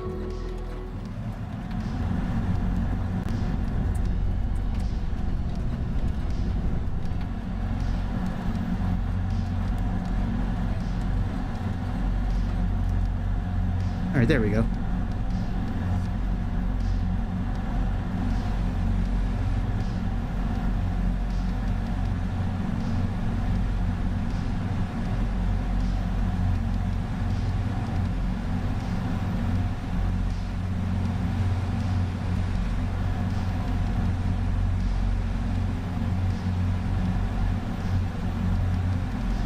So Romeo Alpha, Whiskey 5. Oh, no, I'm not playing. I'm not playing. I'm not.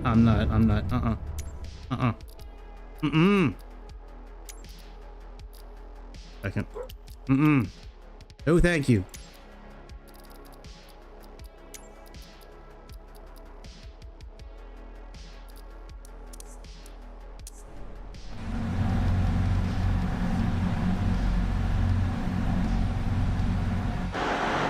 Yeah, I'm good, buddy. I don't need all that.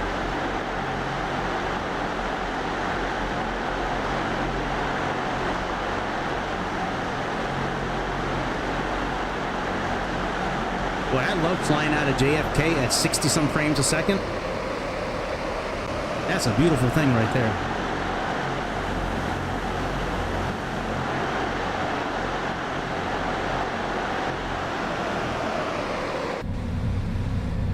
Oh, no screens.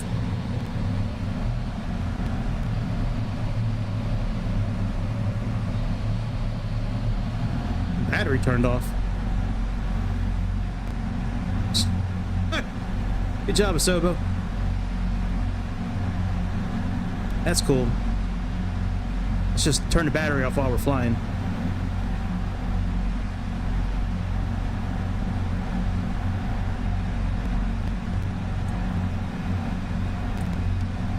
I wonder what that button does. Is that autopilot? Actually, you know what? Let me turn the words back on for a minute. The hell is that button? What that button is? What you hear, button? Let's see here.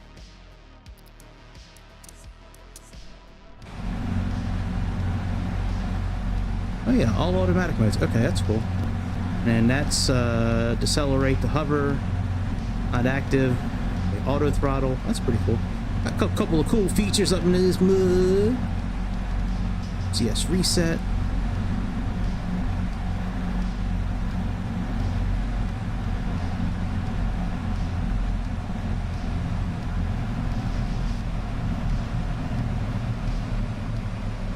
The ground's still great.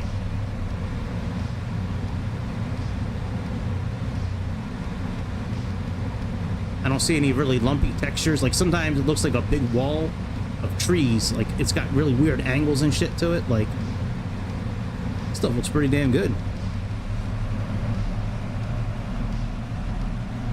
Uh-oh, who's that? Ah, illegal alien. Damn it. Hope ice doesn't catch me. I got you, Susie. We'll get you out of here.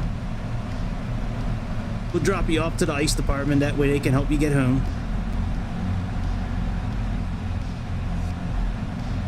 Aliens. Must have voted for Mondalmi. What's that Islamist guy that's now the mayor of New York? What his name is? Muhammad Islamist. I don't have a problem with Islamic guys. I got a problem when they try to change New York City. Like he's trying to make New York City like not New York City anymore. All right, let's fly a little over downtown and see what this looks like. And this is running great. I mean, I'm at 60 frames a second. Yeah, my computer use, my GPU usage is maxed out, but that's okay. I mean, that's what it's for. My temperature is really good. You know, I'm still under 70 degrees Celsius. You know, right in that area. CPU usage is not bad at all. And I got YouTube playing, OBS, this FS Realistic Pro.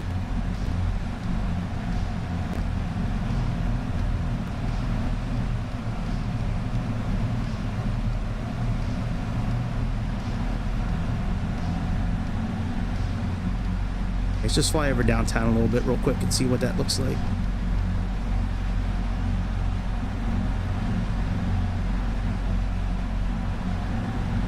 At the garden? That's not the garden.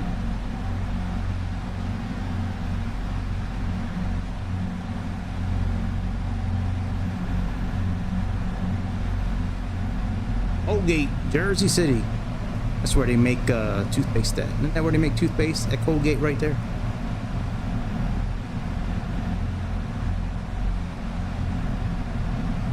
Boy, this, I haven't done one of these kind of flyovers in a long time. Last time it was kind of choppy and didn't look real good. This looks great. I mean, even out in the distance. And this is without auto FPS.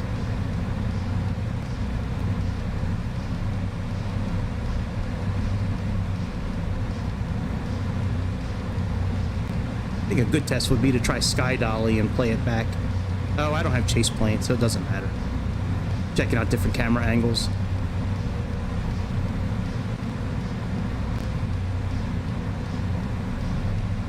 Man, this is great.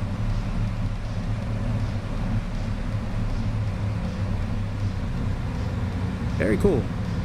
All right, let's exit this. I want to try one of the missions from FS Interceptor, and I'm probably going to call it a night after that.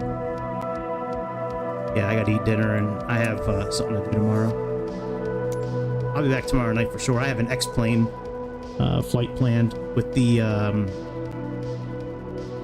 what the hell's the 737 called? The free one? Not iFly. What's it called? What's it called? I forget. Hang on. Let me undo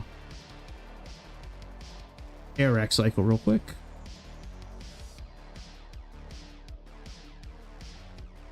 Move. All right, now let's launch the game again. Hey, what the hell is that airplane called? The free 737. Level up. That's it. Yeah, I got an Alaskan Air flight planned on that, where we I think it's ASA Alaska Flight 61. It flies from Seattle to Juneau, Alaska. And then I do want to try the Starship also. I haven't flown that in a long time. But we might try something like, maybe we'll try the Phoenix or the iFly 737. Maybe we'll try one of those Tuesday. And we'll see how that does with the new MSFS 24. Damn, that's beast right there. 458 frames a second. I'll take it.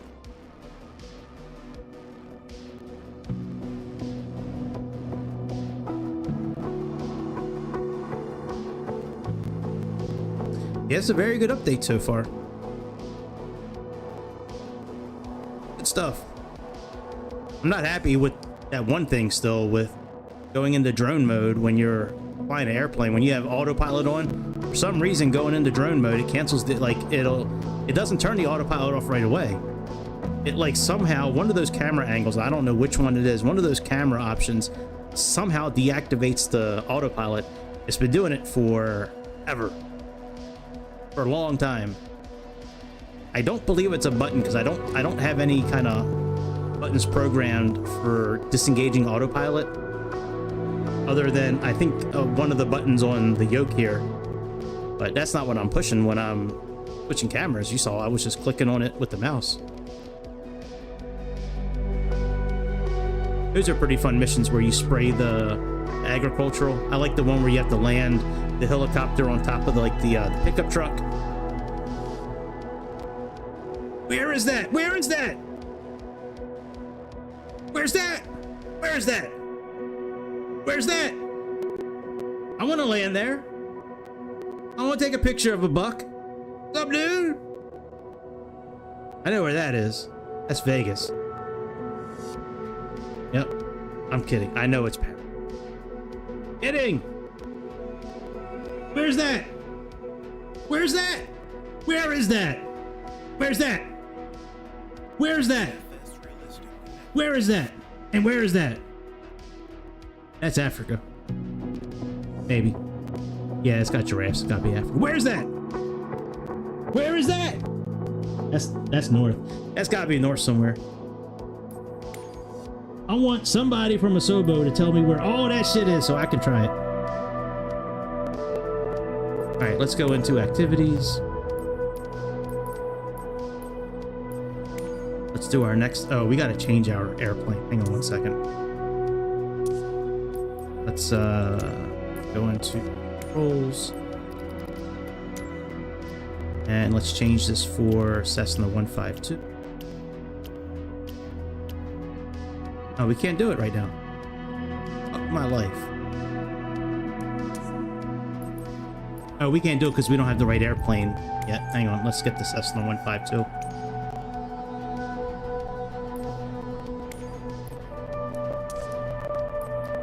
Alright, now we should be able to change it. Turn those words off again. Controls. There we go, 152, and we should have throttle, fixture, prop. All right, very good. So all that's set. Let's go just do this next lesson. I think it's a VOR or ADF, I think. NDB lesson, maybe? I think it's an NDB lesson.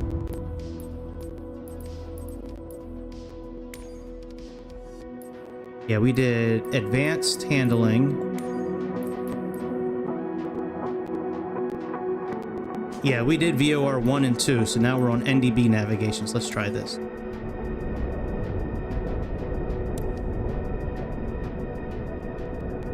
A rate-based indicator. That's our heading indicator. This one, this is the one where I think you have to turn the wheel. This just shows you direction of the ADF. This one shows you direction of the ADF for where your airplane is in reference to it. A little different. Okay. Superimpose on.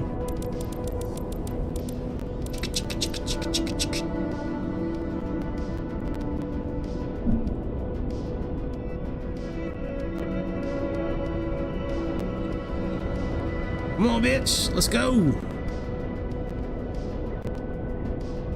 Let's go, bitch. Come on.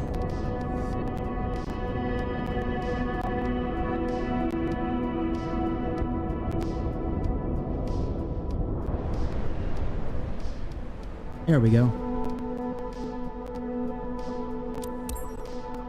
All right, Jimmy, what you gonna teach me today?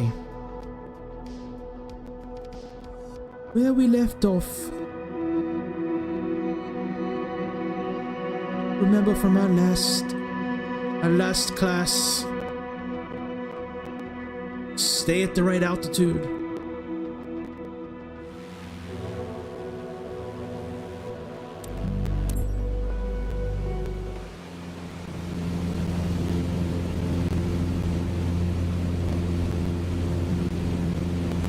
We got the fucking words turned off. Damn.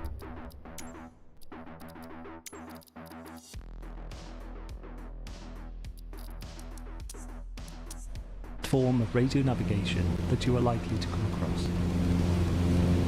In this aircraft, we use the relative bearing indicator, RBI, to navigate with an NDB, utilising the yellow pointer at its centre.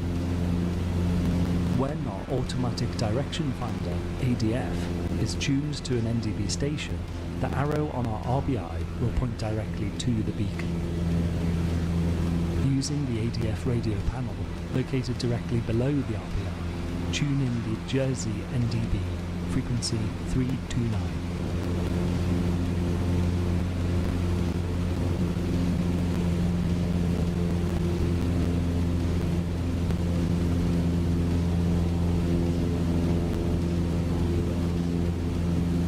needle on our RBI has rotated and is showing the NDB to be to our left. Maintain our heading straight ahead and observe how the needle behaves. We will treat the NDB as identified. Alright.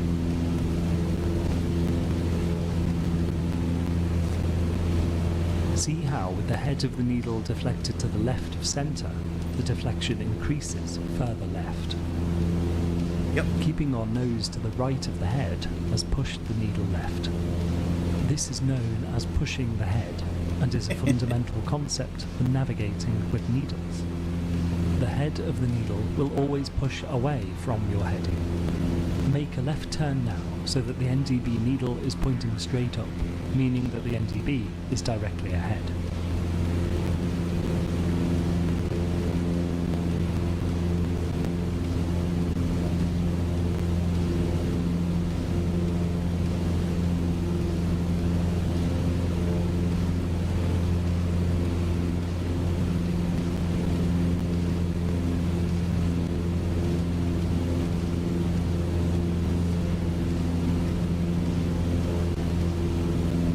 Alright. I think we got it.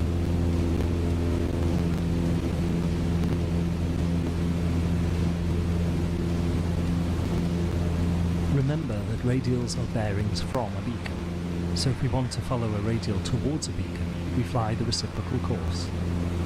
To fly the radial 090 inbound to the NDB, we fly the reciprocal course of 270. That's right. We have turned left onto approximately 270 with the ADF needle centered. This puts us on the radial 090 inbound to the NDB. Right. Disregard the bearing card that encircles the RBI. Mentally superimpose the RBI needle onto your heading indicator. Modern avionics will do this for us, but here we must use our imagination. Use the push the head method to keep us flying inbound to the NDB on the course 270. It can be useful to double the difference. For example, if the ADF needle deviates left by 5 degrees, turn left 10 degrees to begin pushing the head of the needle back towards the desired course. Please maintain 4,000 feet. Yes, Nathaniel, I know. Motherfucker, I know, dude, I know. I just wanted to see if you were paying attention. As the NDB needle has started to drift, turn towards and beyond the direction it is pointing to push the head back towards our desired course 270.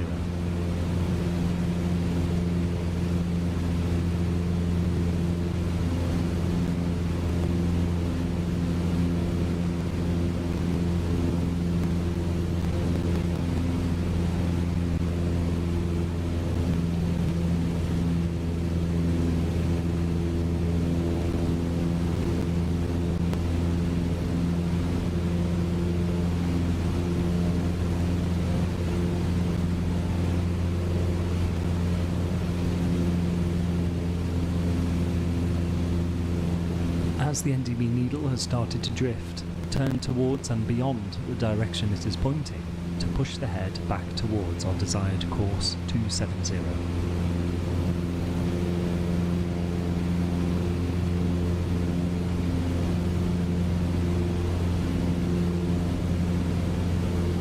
Should be flying 270 now. Please maintain 4,000 feet. Oh yeah, sorry buddy. This exercise.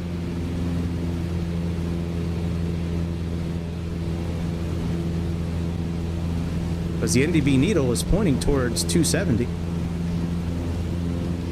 Oh, did I need to remove the card? They probably wanted me to move the card. Let me restart this. That's probably what they wanted us to do. I don't remember them saying that, but maybe I missed it.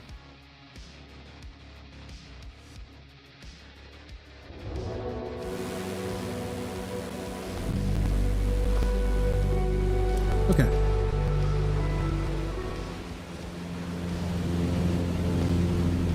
Non-directional beacon, or NDB, is the simplest form of radio navigation that you are likely to come across. In this aircraft, we use the relative bearing indicator, RBI, to navigate with an NDB, utilising the yellow pointer at its centre. When our automatic direction finder, ADF, is tuned to an NDB station, the arrow on our RBI will point directly to the beacon. Using the ADF radio panel located directly below the RBI, tune in the Jersey NDB, frequency 329. And this is Jersey over in the UK. This is not New Jersey like America. The needle on our RBI has rotated and is showing the NDB to be to our left. Maintain our heading straight ahead and observe how the needle behaves. We will treat the NDB as identified.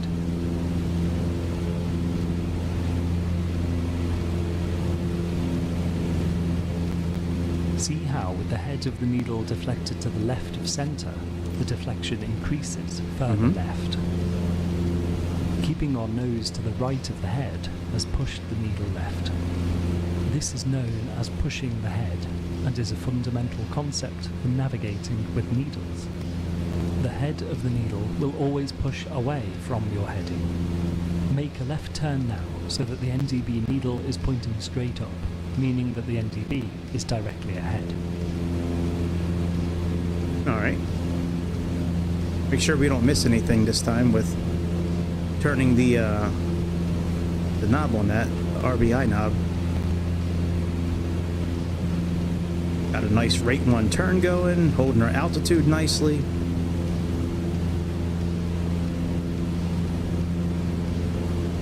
A little slower than a rate 1 turn, but pretty close.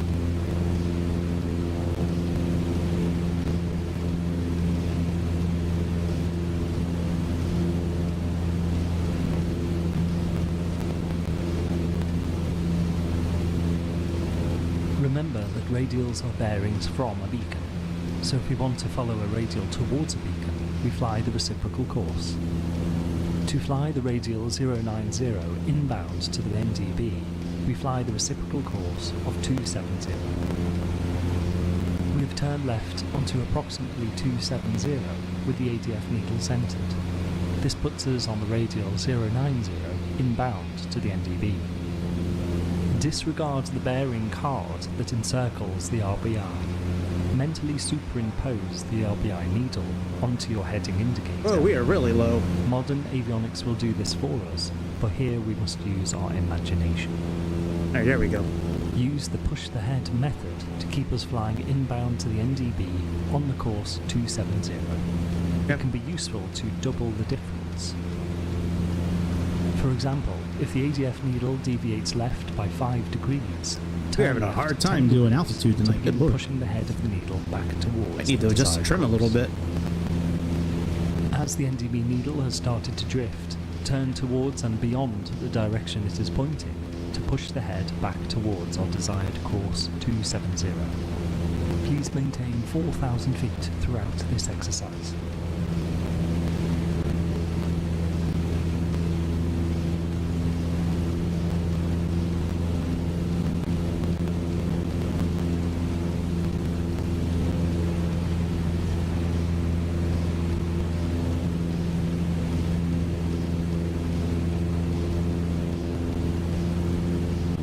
Alright, we should be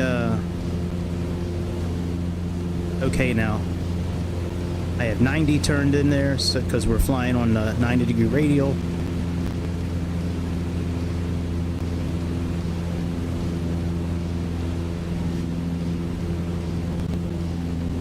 Make a little bit of a course correction.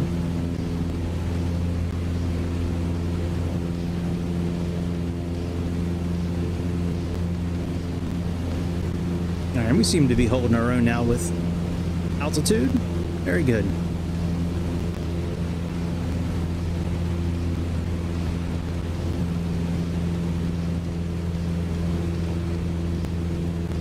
Wow, 95. That's great.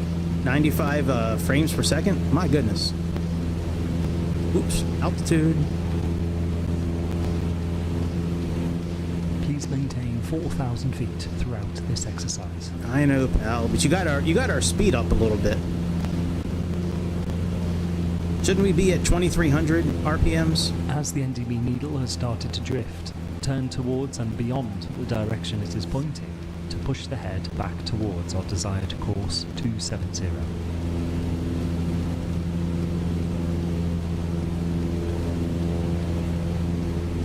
That was your rule, Nate. You said we need to keep it at 2,300 RPMs. As we near the station, the needle will become increasingly sensitive. Try to make early and small corrections to keep our superimposed NDB needle pointed to 270 on our heading indicator. As the NDB needle has started to drift, turn towards and beyond the direction it is pointing to push the head back towards our desired course 270. Please maintain 4,000 feet throughout this exercise. Yes, Nate, yes. You got me straddling the center console here. It's a little tough to see some of the gauges when you got to straddle in the center. Hard to see that RBI needle from over here. The needle is now moving much more quickly, so we are nearing the NDB. Don't chase the needle from here. Simply fly heading 270. An Okay. NDB does not have a cone of confusion. That's right. Passing overhead the beacon will be evidenced by the needle swinging quickly, then pointing behind you. Yep.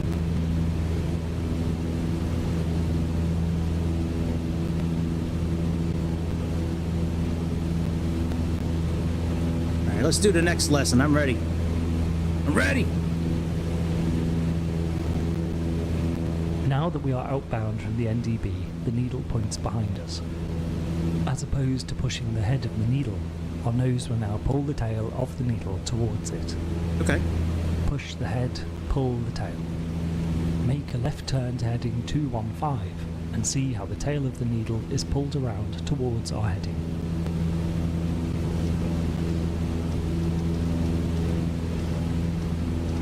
All right, 215.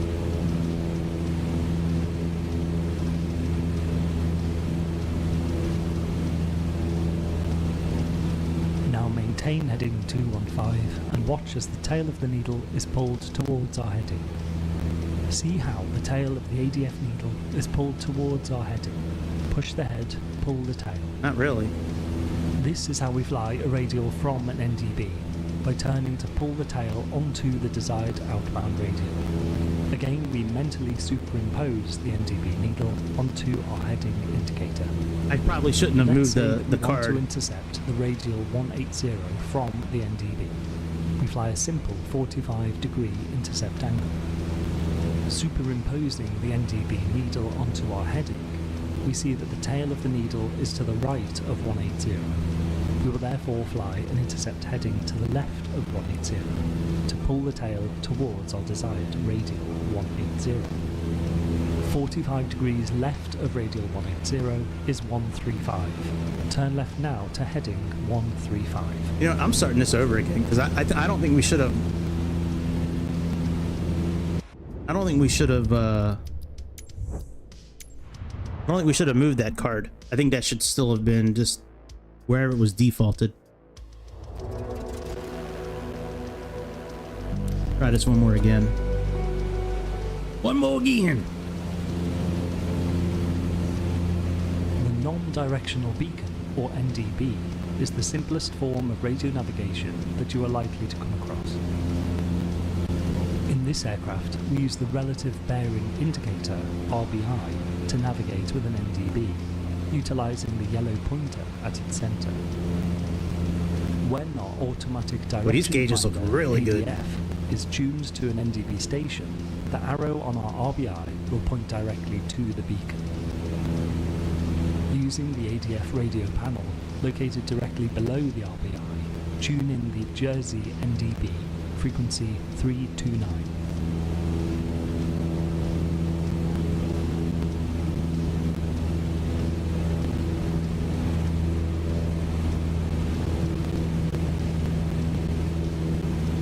The needle on our RBI has rotated and is showing the NDB to be to our left. Maintain our heading straight ahead and observe how the needle behaves. We will treat the NDB as identified. Okay. See how, with the head of the needle deflected to the left of center, the deflection increases further left. Keeping our nose to the right of the head has pushed the needle left. This is known as pushing the head and is a fundamental concept for navigating with needles. The head of the needle will always push away from your heading. Make a left turn now so that the NDB needle is pointing straight up, meaning that the NDB is directly ahead.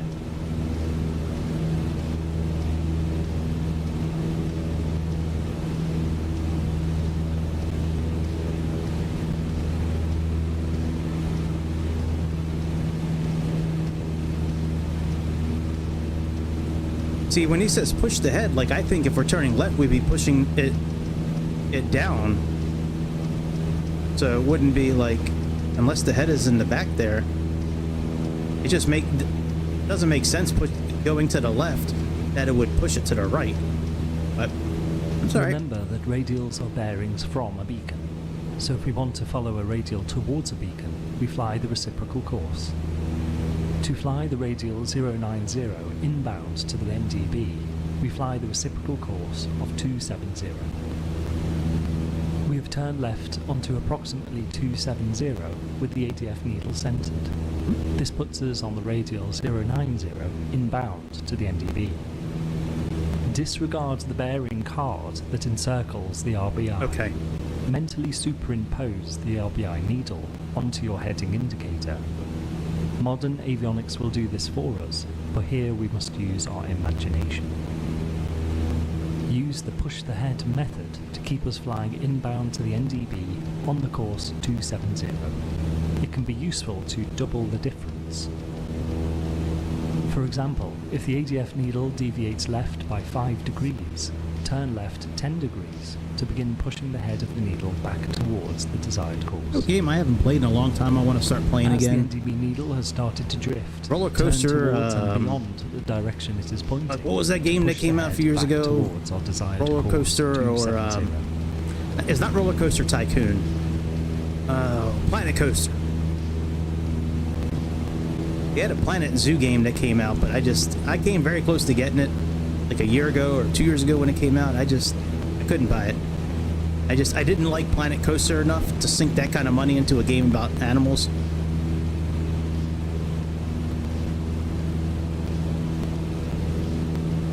But yeah, Planet Coaster's a dope ass game. Did I get Planet Coaster 2? I think I did. The game I really wanted to be good was that city building game, City Skylines. God, I was hoping City Skylines 2 would have been really good. I even pre-ordered it on the Xbox, but then they canceled it because it just wasn't going to be compatible. I played it for a few minutes, I think, on Steam, I forget where I played it. I played it for a few minutes on here before, on my computer, but yeah, City Skylines, I used to have on my PlayStation account, on PlayStation 4, I have every DLC that's available for that thing I have. There's like 15 DLCs, the university ones, and that game was so much fun. I used to love that game. Alright, we're doing pretty good so far. Altitude's been good. Speed's been good now that we have our throttle set properly. Nate had us at a little too high of a RPM there. Alright, we gotta get this needle to center up a little bit more. Go about 10 degrees. Trimmed pretty well.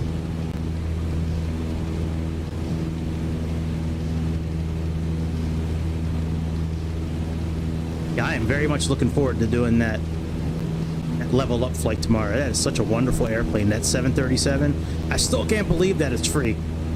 That is still one of the most mind-boggling As we near the station, things the needle will become increasingly sensitive.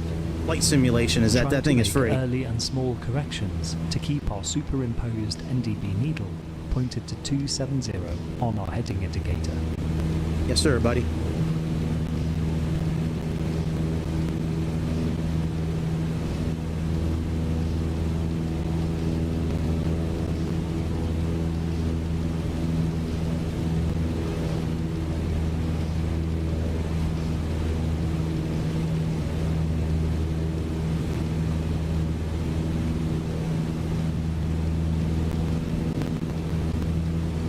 will see that the needle is now moving much more quickly, so we are nearing the NDB.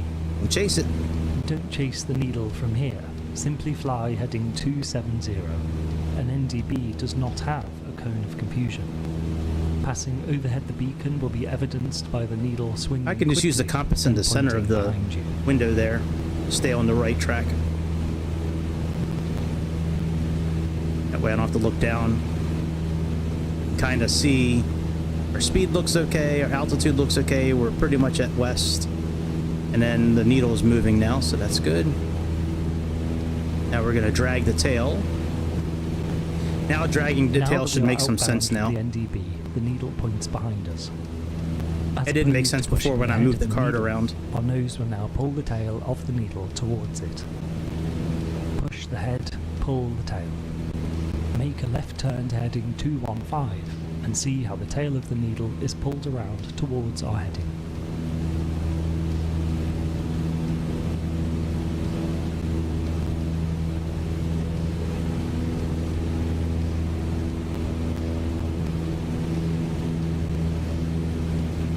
Now maintain heading 215 and watch as the tail of the needle is pulled towards our heading.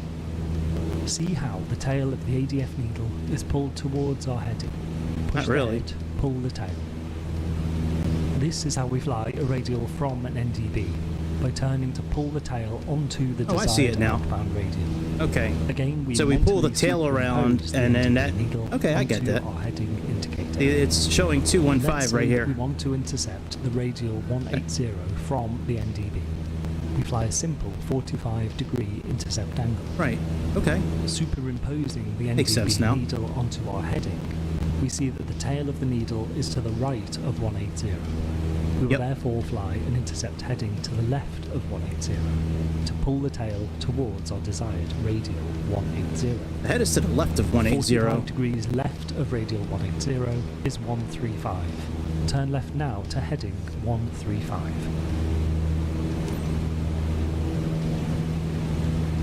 Probably should have been moving that card, but it's alright.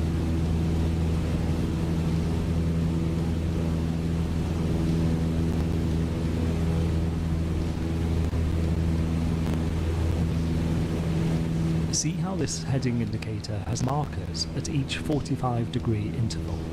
This makes it easy to set and hold a 45-degree intercept heading.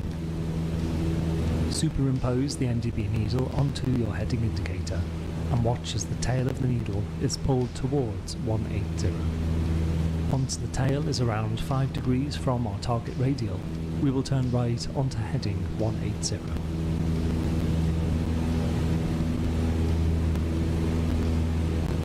Okay.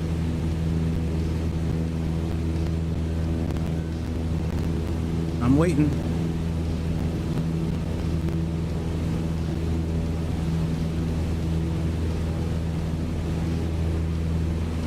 Doesn't look like it's pulling towards 180 yet.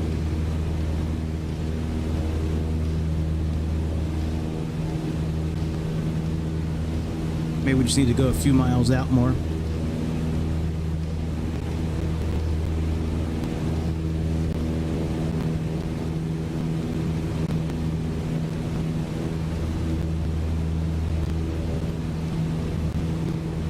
Looking at the tail of the needle, it looks like we are about 5 degrees from our target radial 180. They are? Turn right onto heading 180. Okay. I don't see that, but okay. Alright, overshoot the south. We are now tracking the NDB radial 180 outbound and can Yep, pull the I see tail that now. as needed to maintain this radial. These are the basics of navigating with NDBs. We see how the ADF needle simply points towards the NDB, making navigation to a station straightforward. However, there are some important limitations to be aware of. Firstly, NDBs typically have short ranges of 20 nautical miles or so. Long-range stations do exist, but are rare. Also, radio interference, thunderstorm activity, coastal refraction, and a range of other issues can distort the NDB transmission and reception, causing the ADF to give Maybe the 5 speeding degrees an is accurate 45 guidance. degrees when he said 5 The key degrees. concept to take away from this lesson is push the head, pull the tail. This will live on throughout your flying career and remains relevant even with modern Push the head, pull the avionics, tail. as we are to experience firsthand later Sounds on. good to me. Please maintain 4,000 feet throughout this exercise. We did. Very well flown. Thank you. Nicely done, with only 1 or 2 minor errors. Psst. Fuck off, Nate. We don't have any errors. Another B. Son of a bitch. I can't get an A with this guy. This guy just does not want to give out good grades.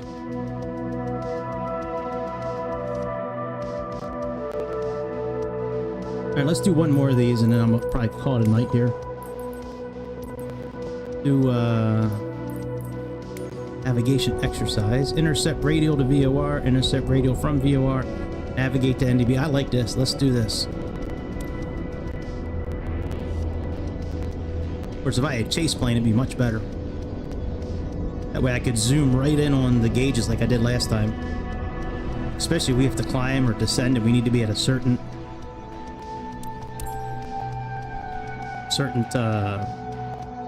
degree, like 7.5 on the climb, or just having the ball touch the line to descend at a 3 degrees angle.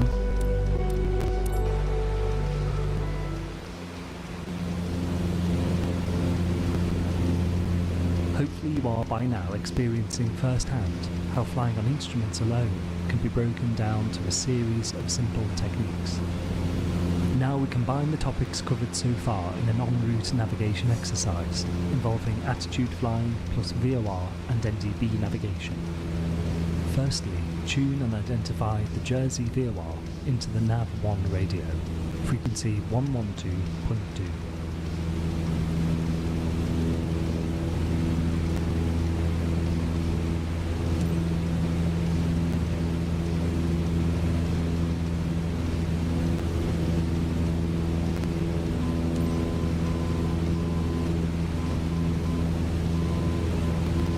Jersey VOR identified.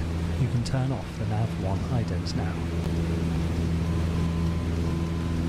Now, using the OBS, set and intercept the radial 360 to the VOR. We're flying a radial towards a beacon, so remember what this means for the course we need to set.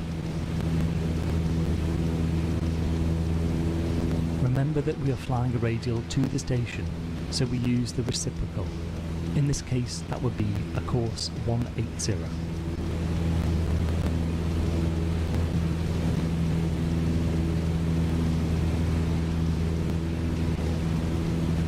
Good, we are flying a radial to the beacon, so we set the reciprocal, course 180. Alright. We can see that with our OBS set, the CDI bar is off to the right. That's right. Now turn to a suitable 45-degree intercept heading for a course 180. That would be 220.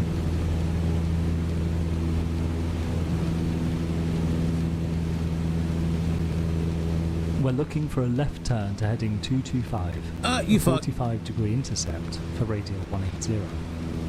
I had the right heading, just turned the wrong way.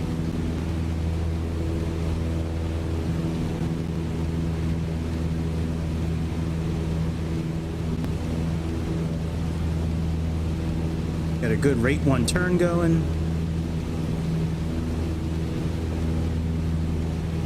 We'll unload on 225. Yeah, I never knew that about that CDI needle there.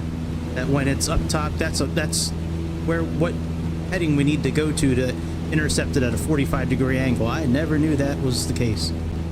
That's one of the best things I've learned so far in this round of FS Academy lessons.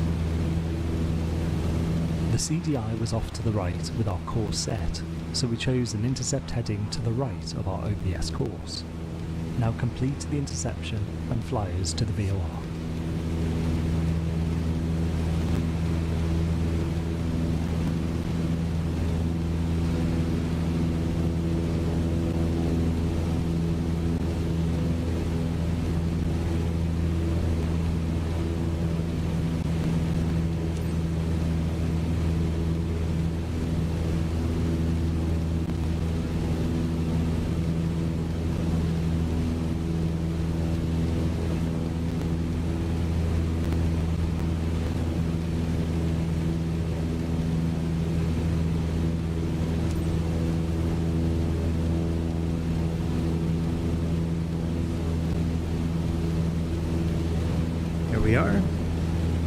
follow the course 180 to the VOR and climb to 3,500 feet with the standard pitch and power setting. See, that's what I'm talking about.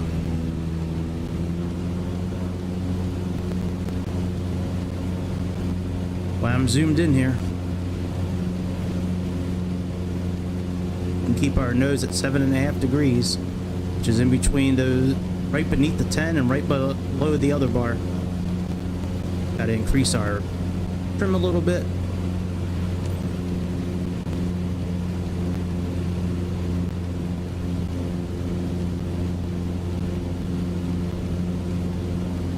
Climbing at a pretty good clip, about 75 knots.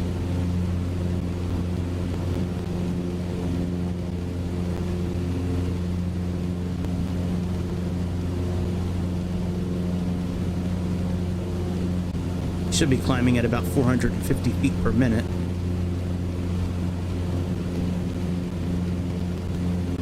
Just our trim a little bit more. I do have the wheel that I can use for the trim, but it's been working in this airplane, at least on these lessons. It works so much better just using I programmed a couple of buttons on the flight deck down here.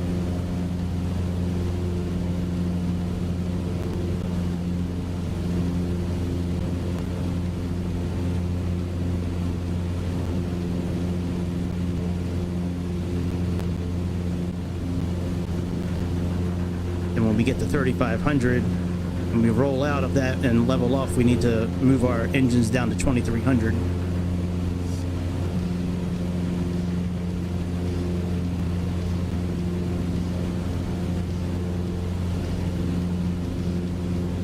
We'll need to level off, start leveling off around 3,450 feet probably.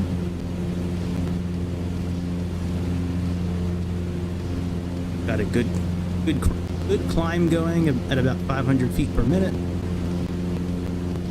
That's what Nate taught us.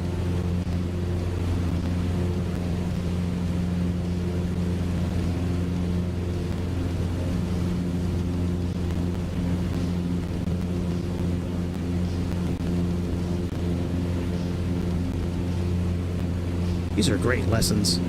This FS Academy stuff, I love these things. It like gets me excited to fly again, like I'm learning shit. Love it.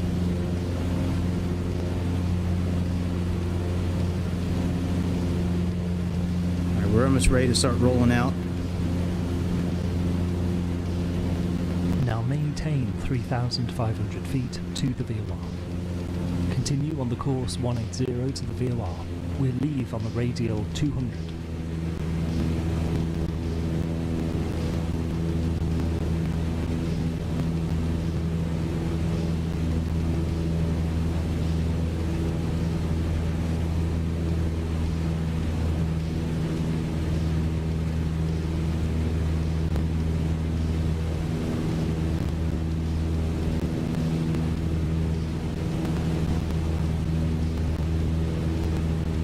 Maintain 3,500. I'm working on it, buddy. I'm working on it.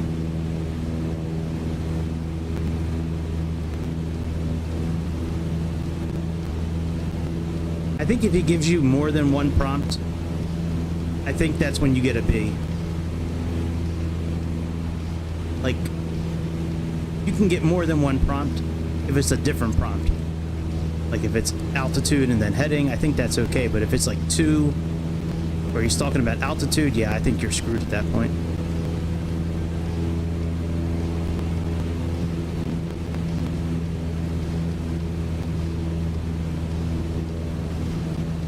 Should be trimmed out pretty well now.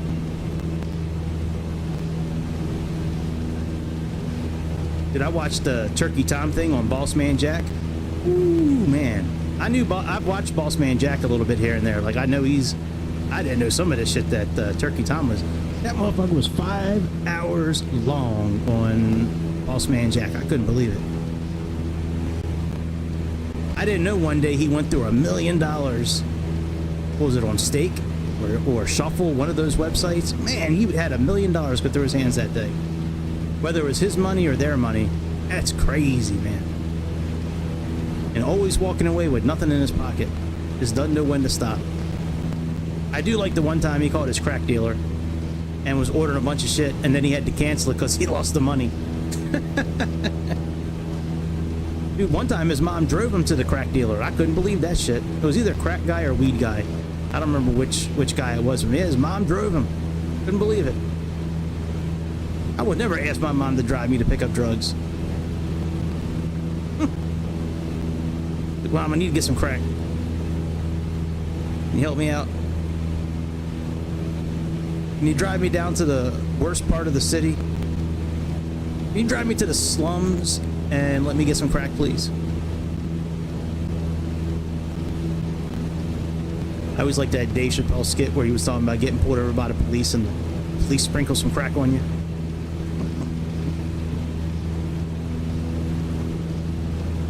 Peanut butter and crack sandwich.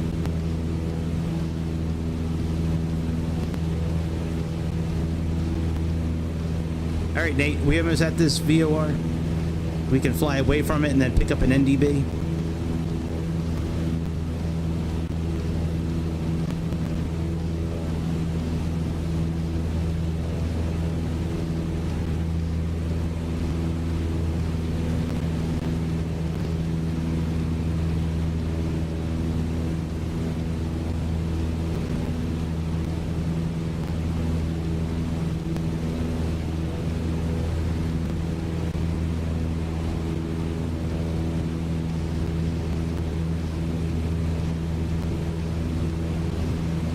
Getting close to the VOR now.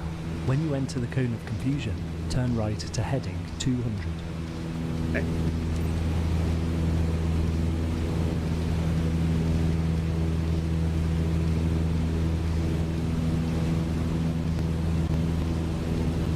Cone of confusion. What was that cone in that movie Up? Was it the cone of silence? Isn't that what they called it? The cone of silence. My name is Doug. I am a dog. You are my friend. That's a good movie.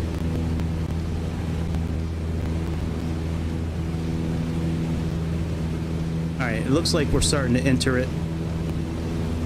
We're gonna turn to 2 heading here in a moment.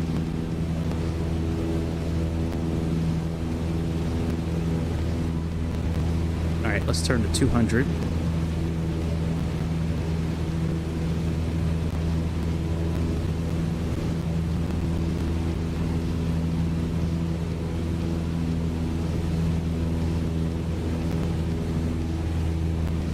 Pretty much at 200.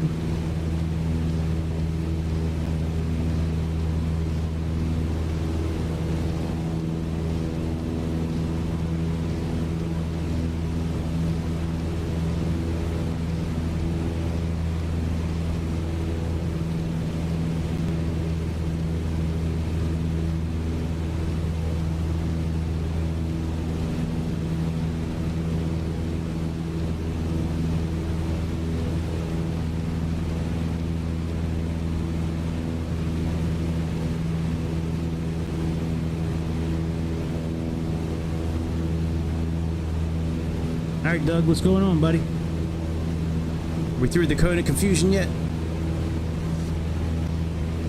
I think so, because it's got the from flag.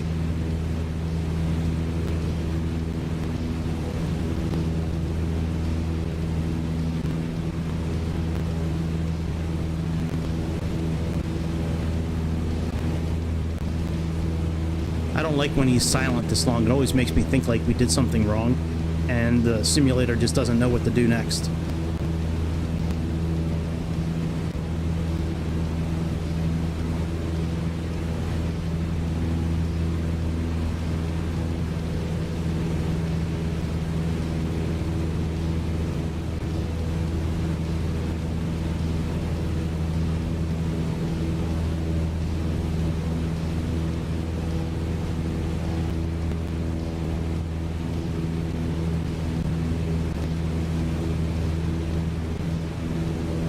Come on, Doug, what are we doing?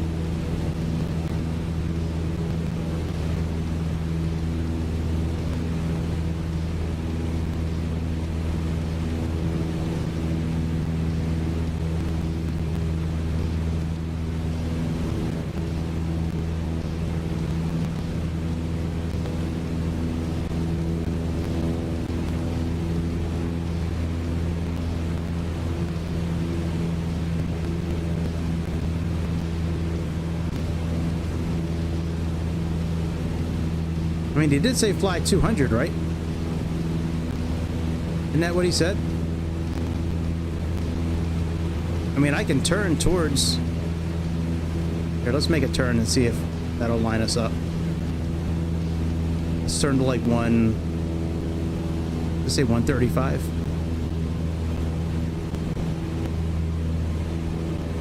See if we can pick up that that needle.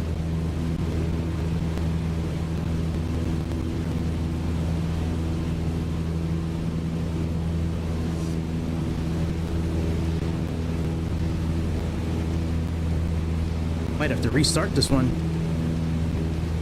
I thought we did everything properly.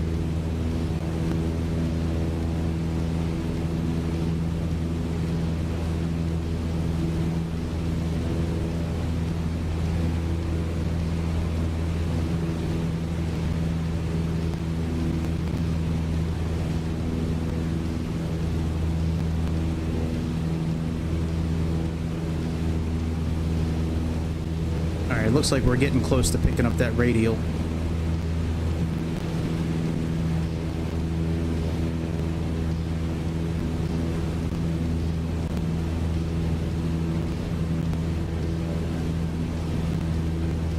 And we'll turn to the south once we get it.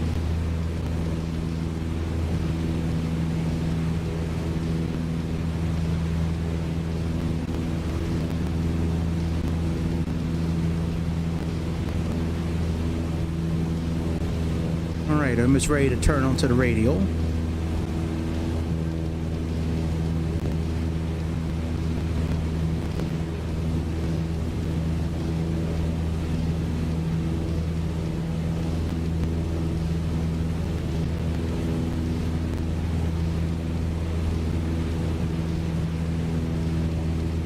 Let's turn to the south.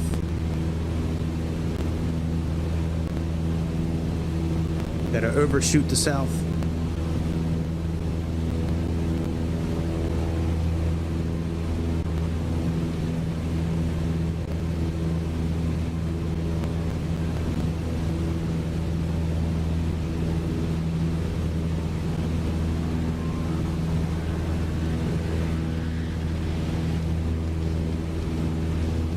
Alright, now that we picked this up, if he doesn't switch in like 30 seconds or a minute, I'm just going to restart this. I'll try it one last time.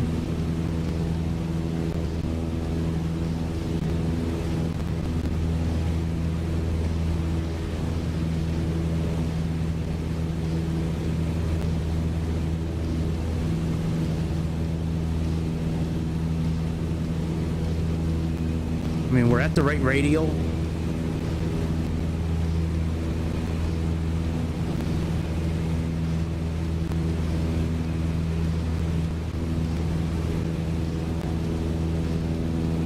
Alright, let's restart this.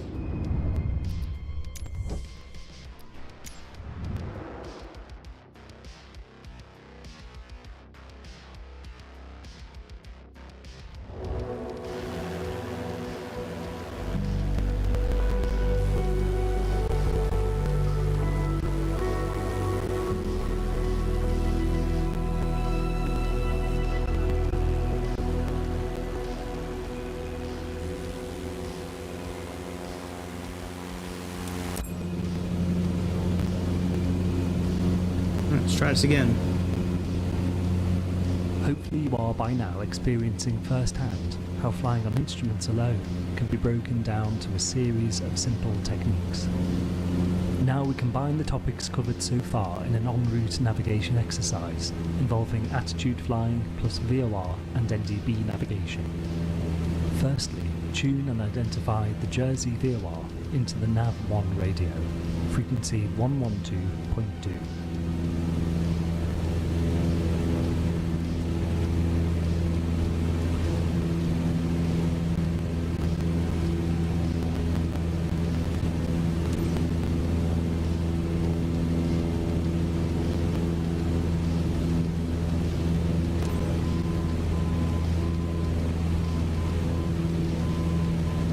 Jersey VOR identified. You can turn off the nav1 ident now. Now, using the OBS, set and intercept the radial 360 to the VOR. we're flying a radial towards a beacon, so remember what this means for the course we need to set.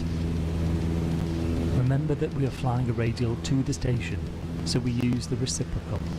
In this case, that would be a course 180. Good, we are flying a radial to the beacon, so we set the reciprocal, course 180. We can see that with our OBS set, the CDI bar is off to the right. Now turn to a suitable 45-degree intercept heading for a course 180.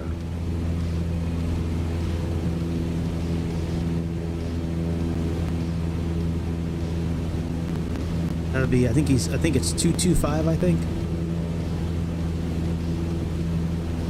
I think that's the heading 25. The CDI was off to the right with our course set, so we chose an intercept heading to the right of our OBS course. Now complete the interception and fly us to the VOR.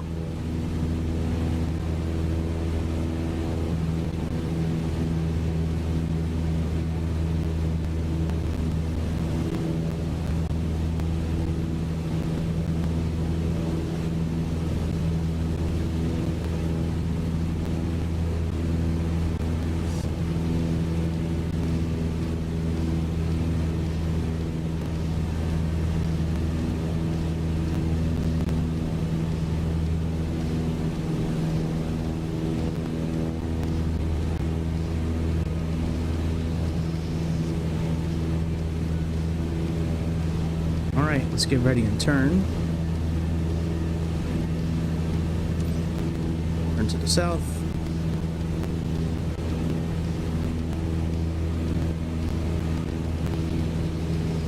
Overshoot the south.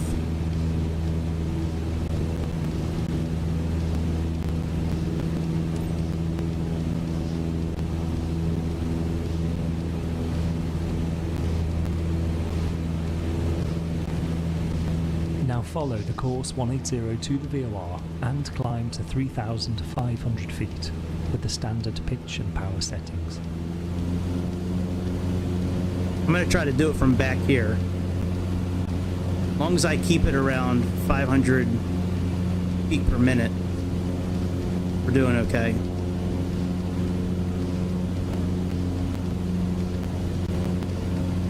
I gotta take a leak so bad, man. I am so close to pausing this game for a minute. Maybe I'll wait till we are leveled off, maybe. Actually, no, I can't wait. I'll be right back.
Oh boy, that was better. Ooh, I'm glad I did that.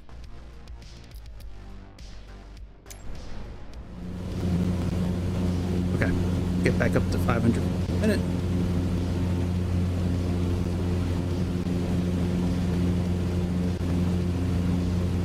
be climbing around 75 knots.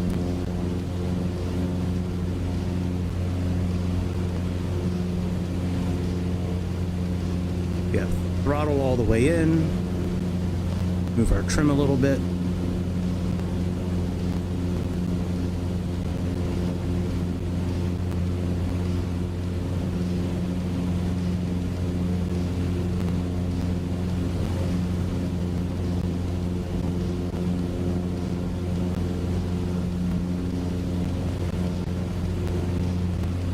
Let's just hang out around here. Very difficult to see that from all the way back where I was at. Like I said, we should be between the little line and the number 10. That's about 7.5, around 500 feet per minute. If we're going 75 knots, roughly where the climb speed should be.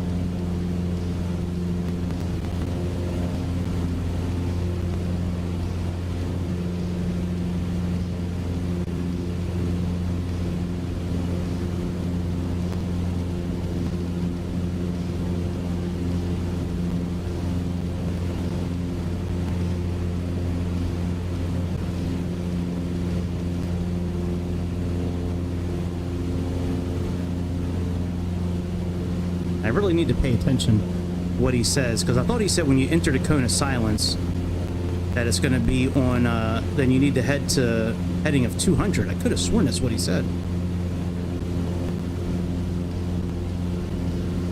Maybe I'm wrong, I don't know. Could have sworn though, that's what he said. I'm not saying, could have sworn that is what he said.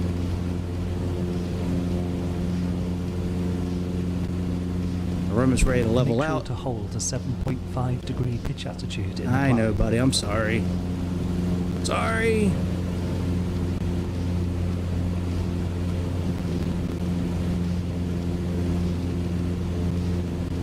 Now maintain 3,500 feet to the VOR. Continue on the course 180 to the VOR. We'll leave on the radial 200. Oh, we leave on the radial 200.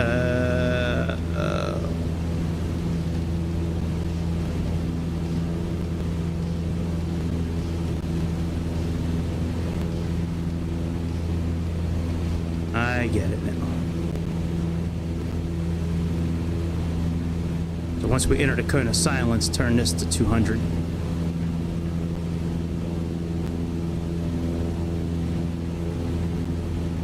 Yeah, we're at about 90 knots. That's where he wants us. We're trimmed out okay.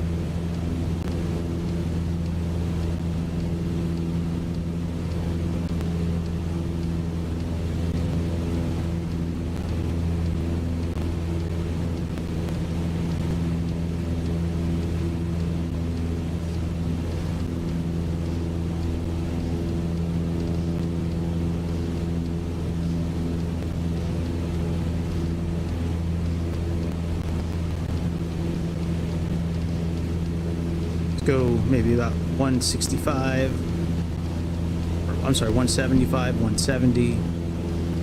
Try to line back up again.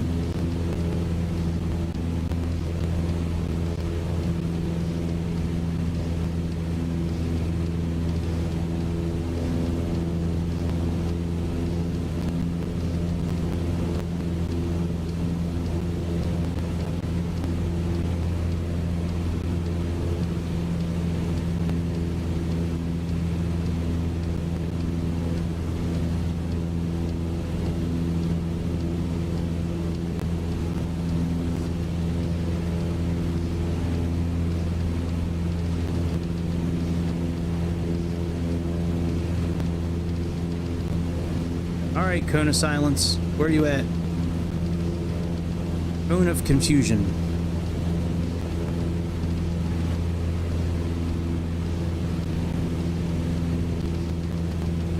Looks like we might be getting ready to enter it. That needle's becoming very sensitive. We're getting close to the VOR now. When you enter the cone of confusion, turn right to heading 200.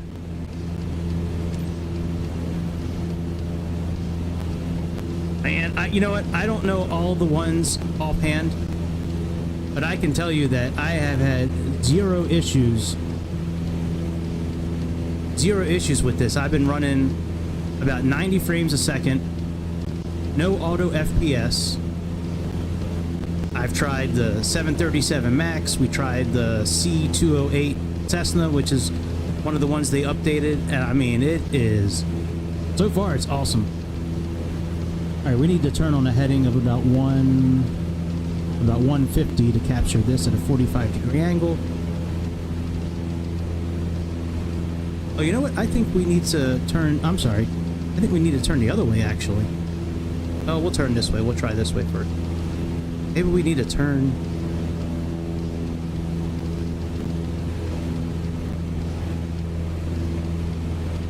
Yeah, man. I've been really, like, happy with the performance of this. Like, there's been no, at major airports, there's been no issues. No issues with frame rate stuttering, screen tearing, any of that shit. It's been really nice. All right, let's capture the 200 radial.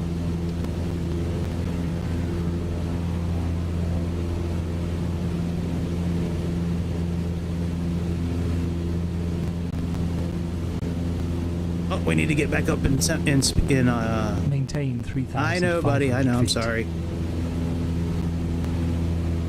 Okay. Stay here and see if we can recapture this needle.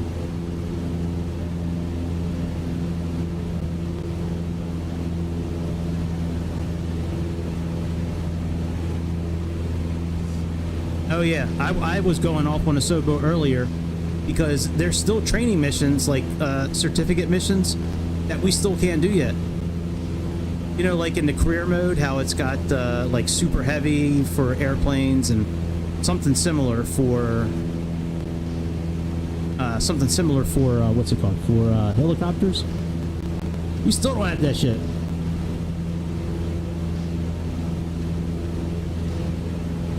Oh yeah, the Interceptor's cool. I like it so far, man. It's fun.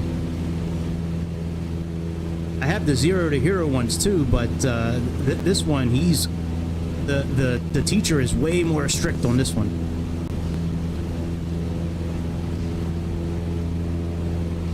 I kind of want to do this one again, because we're still having trouble catching that radial. Oh, I think we're about ready to capture it. All right, there we go. Getting ready to capture the 200. Yeah, doing these kind of lessons has kind of reinvigorated my, like, me wanting to fly on the simulator more. It gets kind of boring just flying airplanes from here to there, but when you're learning stuff like this, man, it's really cool, and it's not that expensive for what you're learning. All right, this should be what we need to be at now. Should be flying outbound, he said, on a 200 radial. So let's just see what happens. Yeah. I agree with you on that. I tried the Navigraph ones, but they don't teach you, like, they just give you a score at the end. These I like, because... Oh, you know what? Maybe I need to turn this from 200 to 20. Let me see if that's why we're not passing it. Maybe we need to turn this to 20.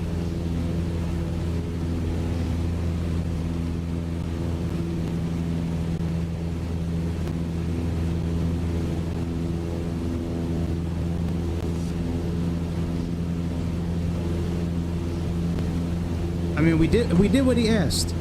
I'm gonna try this one more time, and if we just don't get it, we're just gonna move on to the next one next time. But maintain 3,500 feet. Fuck off, dude. We did what you said when we entered the cone of confusion. We worked on capturing the 200 radial.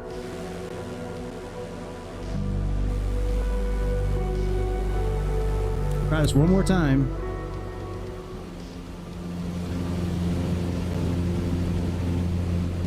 Hopefully Hopefully you are by now experiencing firsthand how flying on instruments alone can be broken down to a series of simple techniques. Now we combine Sometimes I like to make mistakes just to make sure he's still paying attention. Exercise involving attitude flying plus VOR and NDB navigation. Firstly, tune and identify the Jersey VOR into the nav1 radio, frequency 112.2.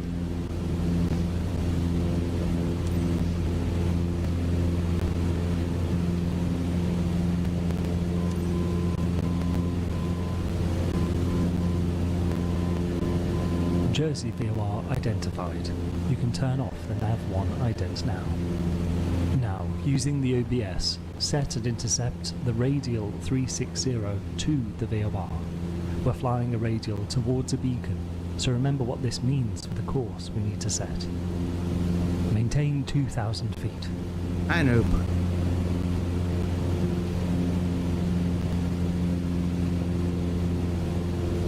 remember that we are flying a radial to the station, so we use the reciprocal.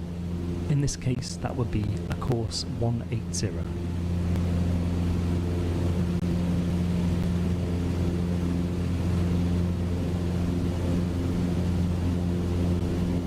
Good, we are flying a radial to the beacon, so we set the reciprocal, course 180. yep. We can see that with our OBS set, the CDI bar is off to the right. Now turn to a suitable 45-degree intercept heading for a course 180. Alright, let's make a rate 1 turn to about 215.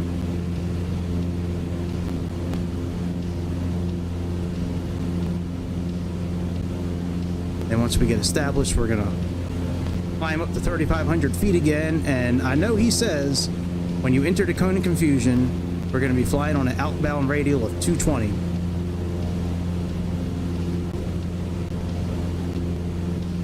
The CDI was off to the right with our course set, so we chose an intercept heading to the right of our OBS course. Now complete the interception and fly us to the VOR.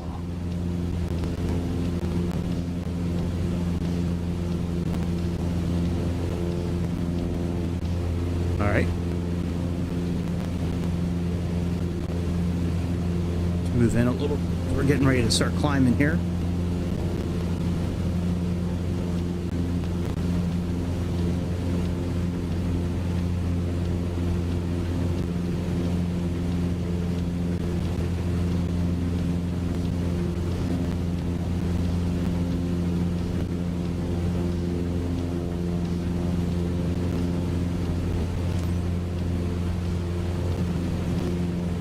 Here we are.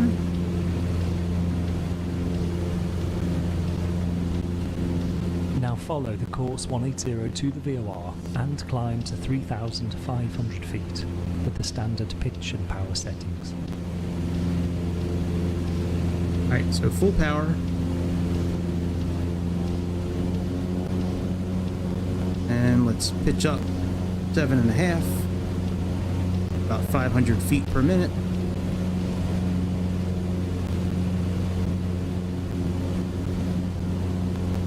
To adjust our trim a little bit as we're doing this. And once we level off, he's going to say when we enter the cone of confusion, fly on an outbound of 220. So that means, is that 40 degrees? So 200 is 20. Yeah, so that's 40 degrees. So maybe we needed to turn it to 40 degrees. Maybe that's where we went wrong.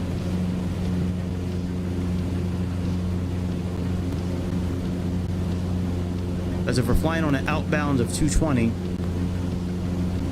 yeah, the reciprocal is 40. Maybe that's what we should have turned the. I don't know. We'll see. We'll see what he says again.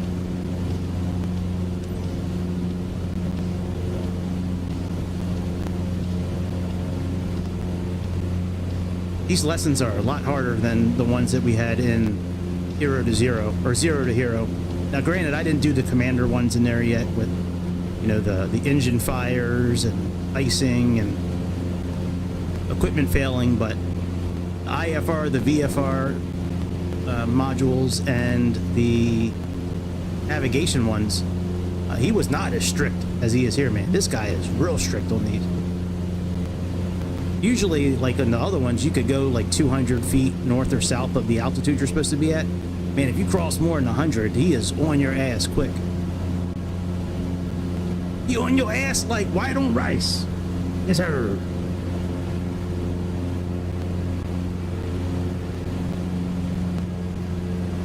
I miss my Uncle Ben's. I know. We were just talking about that.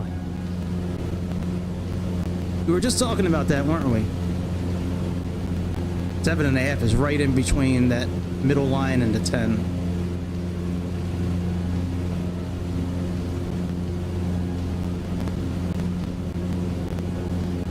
Make sure to hold a 7.5 Oh, fuck off, dude. In the climb.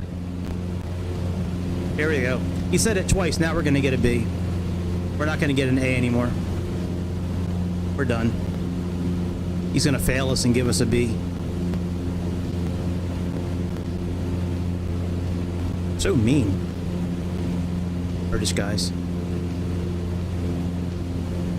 They always sound like they're better than us, too. They do. Little British accent. Alright, let's get ready to roll out. Oops.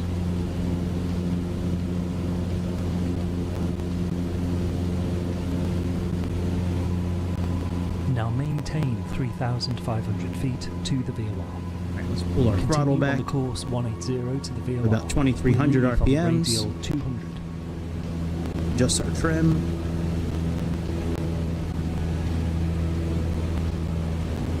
Should be at about 90 knots.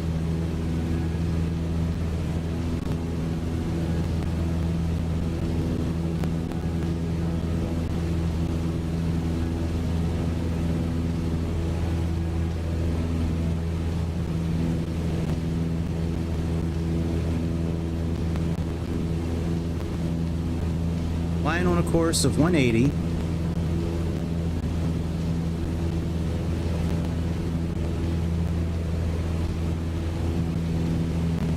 Oops.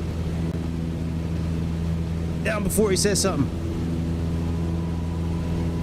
Maintain 3,500 Oh, man. feet. Fuck.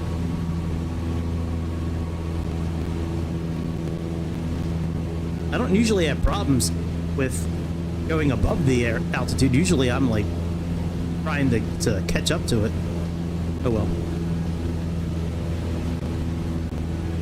Wow. We are really getting pushed around up here today.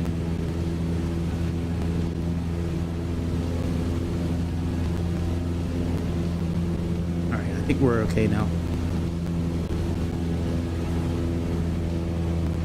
Reduce our thrust a little bit.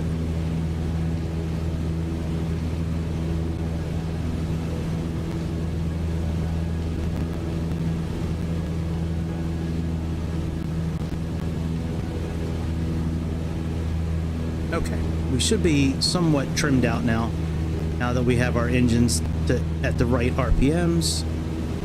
We can stay around 90 knots. That should help pretty much keep us right at the right altitude. We're getting close to the VOR now. When you enter the cone of confusion, turn right to heading 200.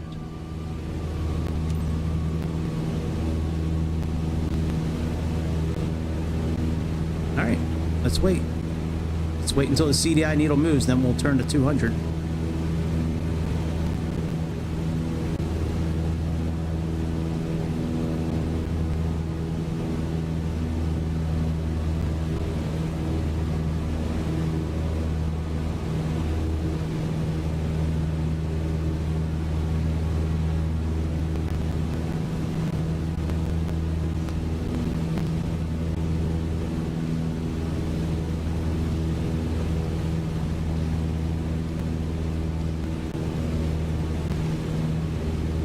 Alright, there's the cone. Let's turn to 200. Or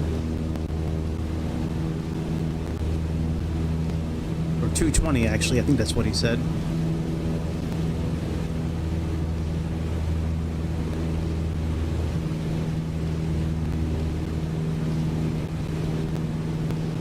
right, there's 220.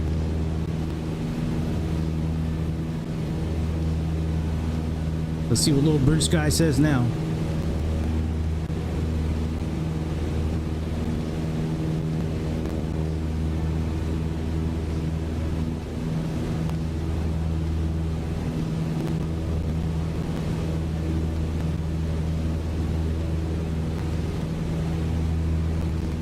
Pretty sure he said 220.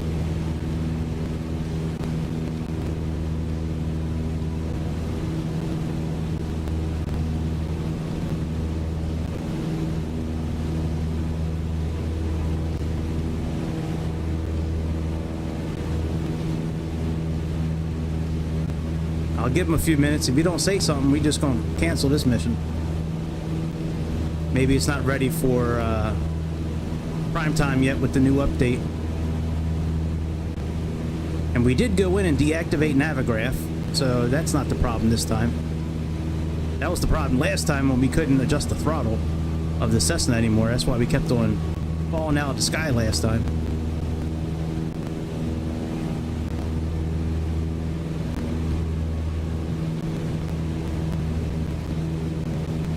See, I'm wondering if I need to turn this to 220 as well.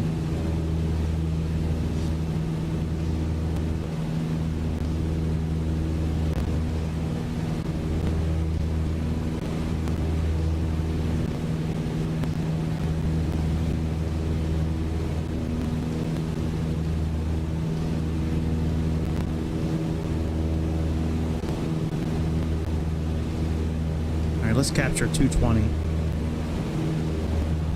It said heading, but maybe he meant course. Let's see.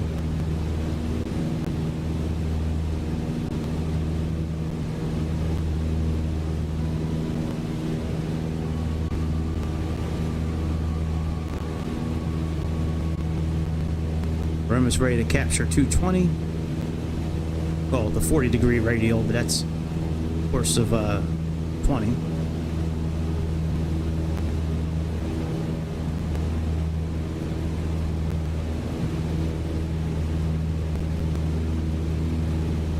I think I experienced this once or twice in the 0 to Hero, where like the mission just kind of went, and that was it. Like it was good until he just stopped. He stopped teaching. He just gave up on us. He probably knew that we were like way above like his knowledge. Like, and ain't nothing we could teach this guy. He knows everything. At least he acts like he does. All right, let's turn on 220 now and see what happens.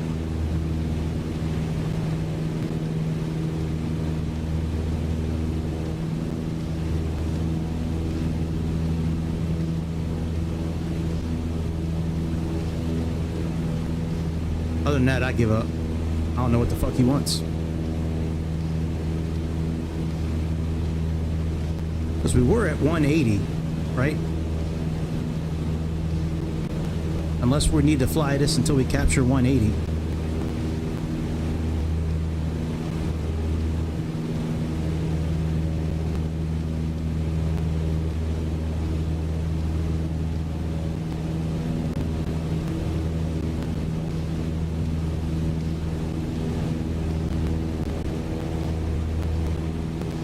Let's turn here until we capture 180. Maybe that's it.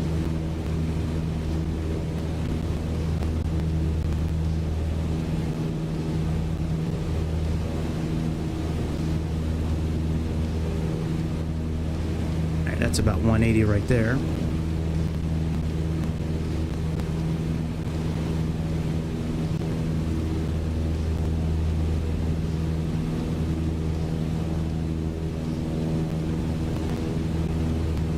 Let's stay here. We're about 45 degrees away.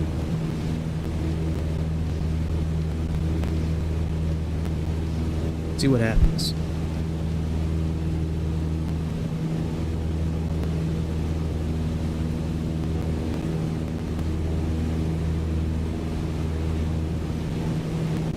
Turn a little bit more towards 45-degree angle, which I think is 115.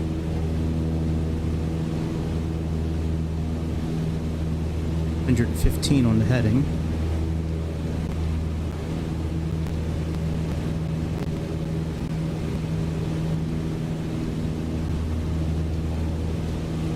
But let's stay here until we capture that radial. Should be getting pretty close to capturing it.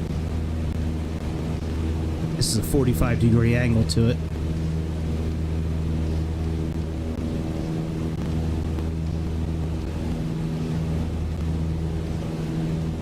Yep, roughly.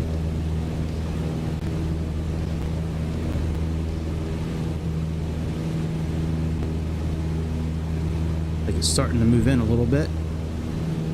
And we can turn to the south, and hopefully that'll trip him into going into what we need to do next.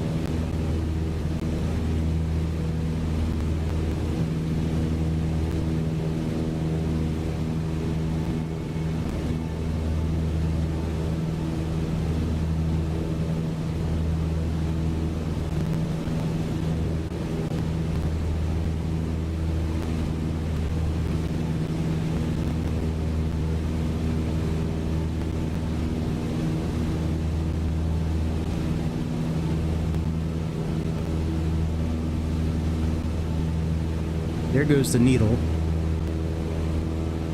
Starting to turn into 180.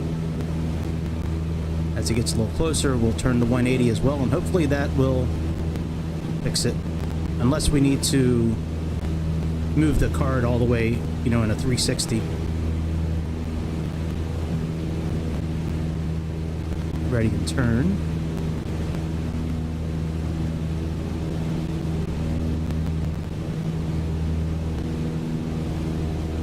Little rate 1 turn action.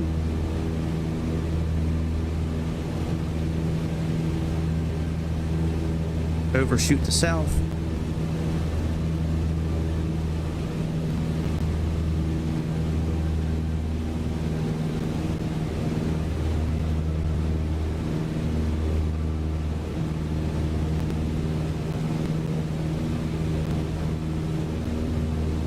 And once we get lined up, if that's not the case, we'll flip this card around from north to south and see if that fixes it.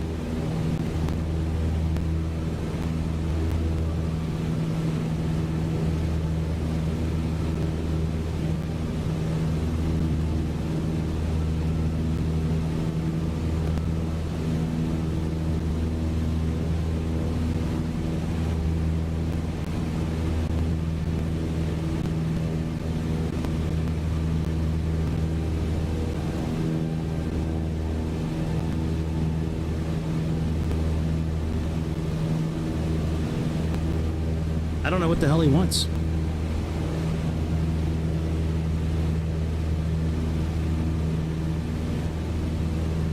Let's put this on 40 and see if that's it.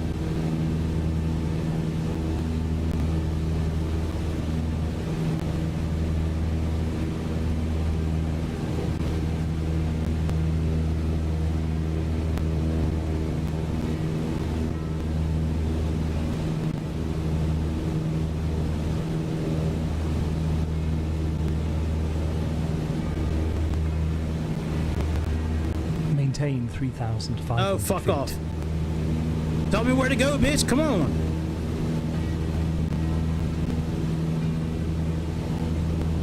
Alright, I'm gonna try this one last time. Maybe I missed something. I don't think this thing comes with a booklet. Let me see here. Let me log into their... Let me go to their website real quick. I'll pull this up for you guys too.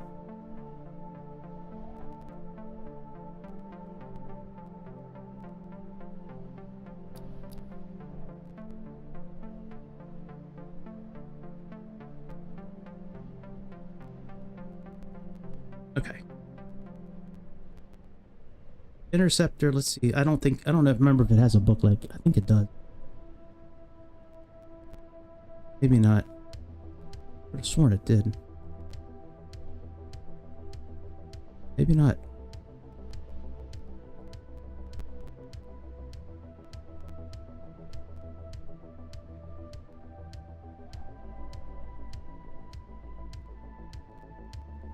Yeah, see, there's no booklet. Click here.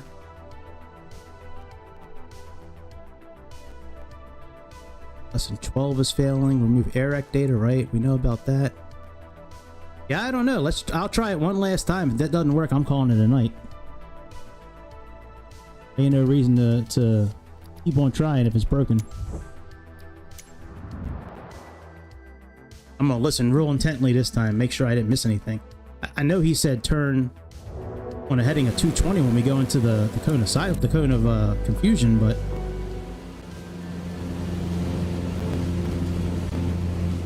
Hopefully you are by now experiencing firsthand how flying on instruments alone can be broken down to a series of simple techniques. Now we combine the topics covered so far in an en route navigation exercise involving attitude flying plus VOR and NDB navigation. Firstly, tune and identify the Jersey VOR into the nav1 radio, frequency 112.2. that's 112, there's 20, and there we go.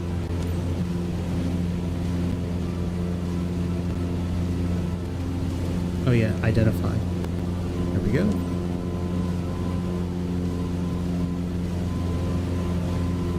Jersey VOR identified. You can turn off the nav1 ident now. Now, using the OBS, set and intercept the radial 360 to the VOR. We're flying a radial towards a beacon. So that would remember what be this means 180. for the course we need to set.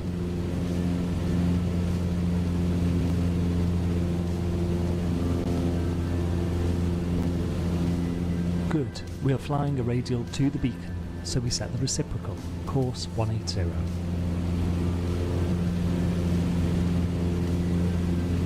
We can see that with our OBS set, the CDI bar is off to the right. Now turn to a suitable 45-degree intercept heading for a course 180. Alright, which would be 210 roughly.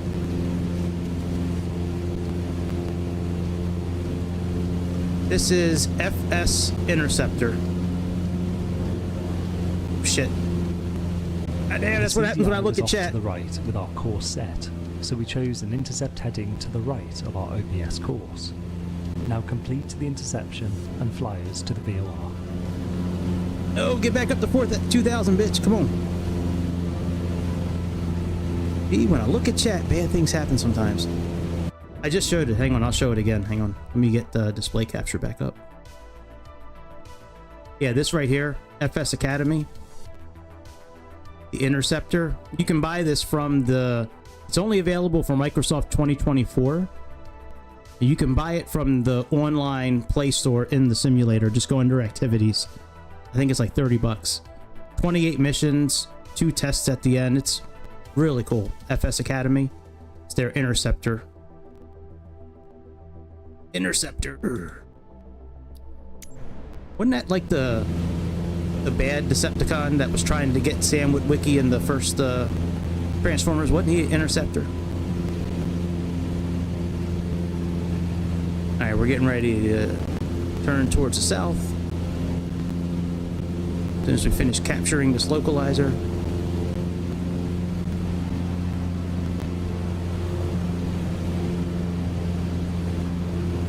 And then we're going to start climbing to 3,500 feet. And then he's going to say, in the cone of confusion, turn to a heading of 220.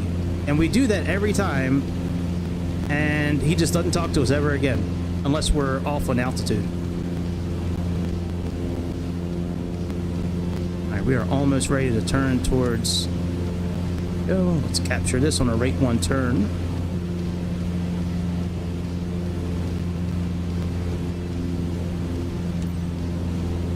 Go.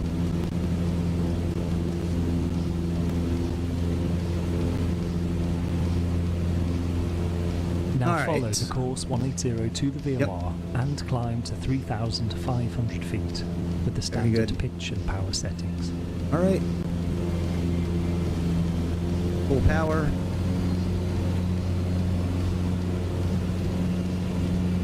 Seven and a half is in between the little line and the 10 line.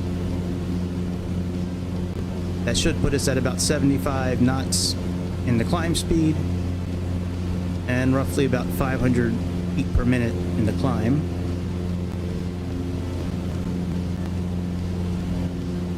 We'll have to adjust trim a little bit as we're going up.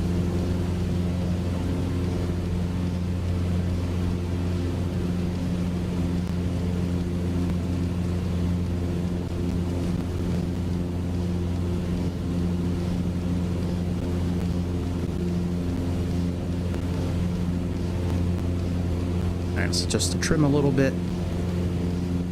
Trim nose up a little bit.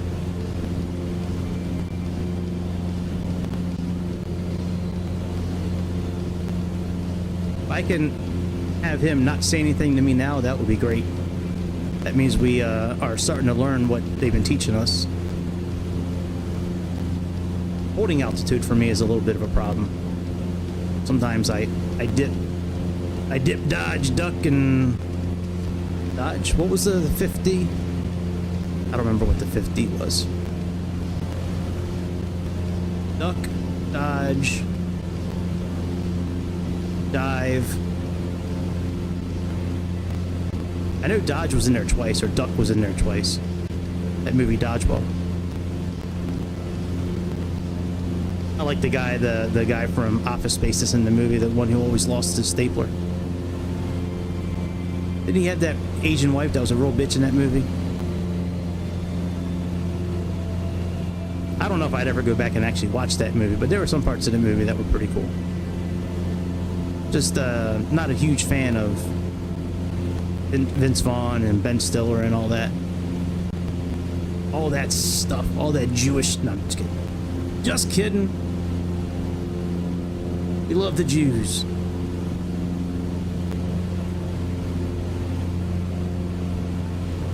Alright, we are almost ready to roll out, and then we'll reduce our throttle to 2,300 RPMs.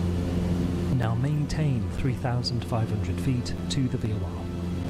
Continue on the course 180 to the VOR. We'll leave on the radial 200. Just our trim up a little bit.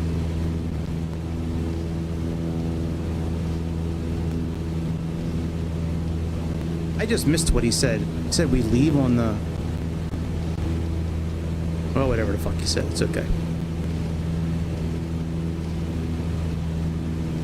Alright, we should be able to fly level at about 90 knots. That's roughly the speed we should be at.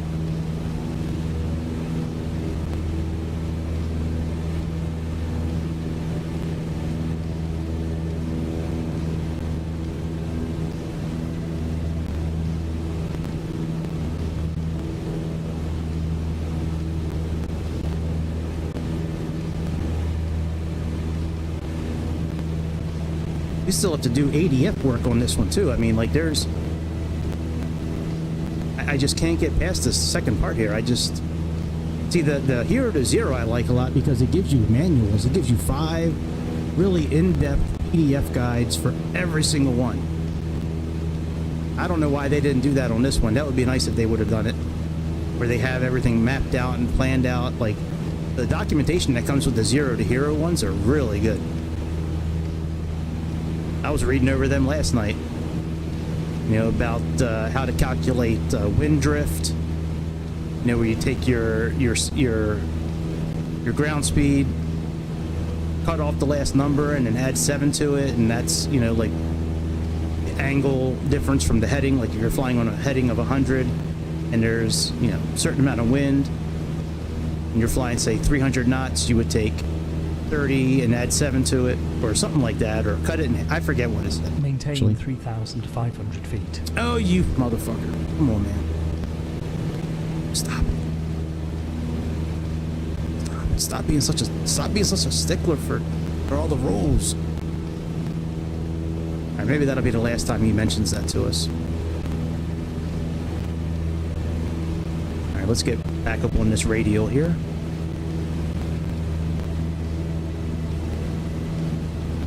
Go about 10 degrees away from it. We're getting close to the VOR now. When you enter the cone of confusion, turn right to heading 200. Okay, heading 200. Okay.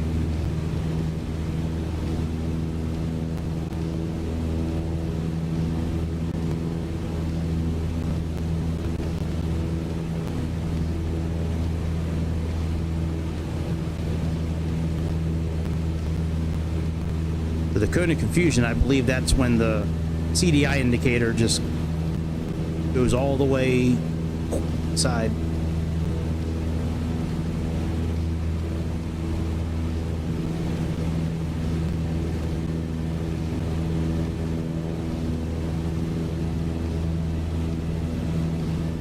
Alright, I'm on 180 again. Let's let that thing wiggle away.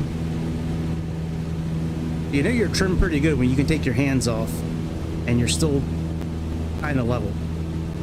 That's good. All right, so now we should be turning into a heading of 200.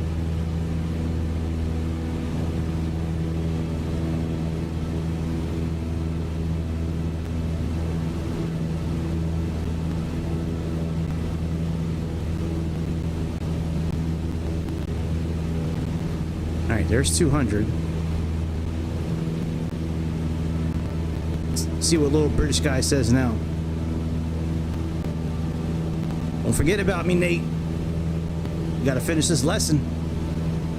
I paid you for it. I think I paid you like $3 for this lesson. Oh no, I paid you $1. I think $1.25 for this lesson. 30 bucks. 28 lessons and 2 tests.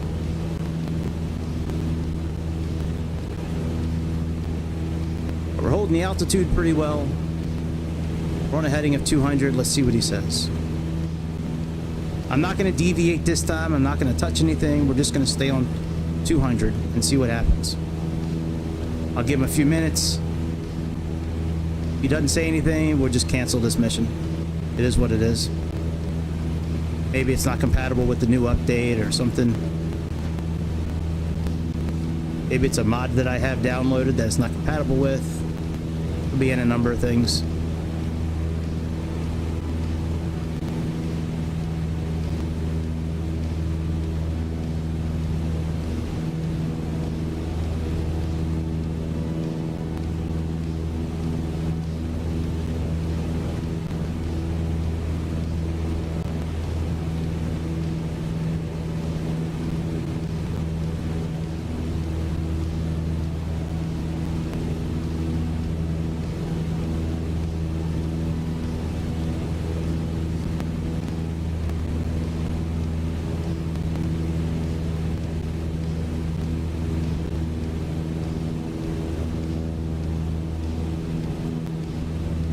All right, Nate, how long is this cone?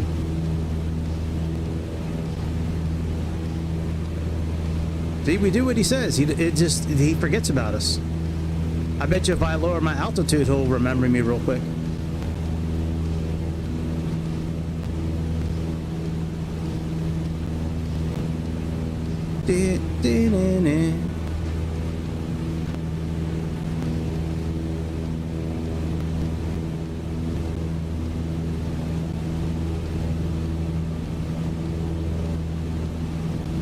Don't get it. We're not doing anything wrong, it seems like. He said heading of 200, that's what we did.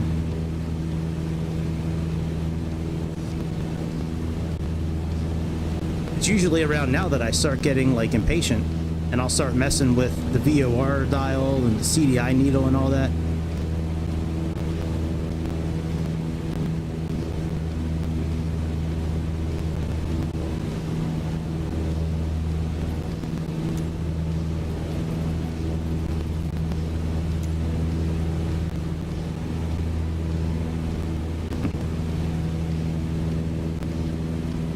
Like we've passed the cone.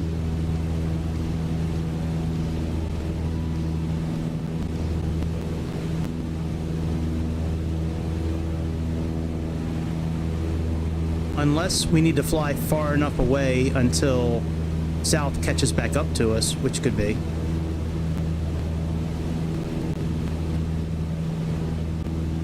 And if that's the case, we need to keep on turning to our port side for this needle to drag over the right way, I believe.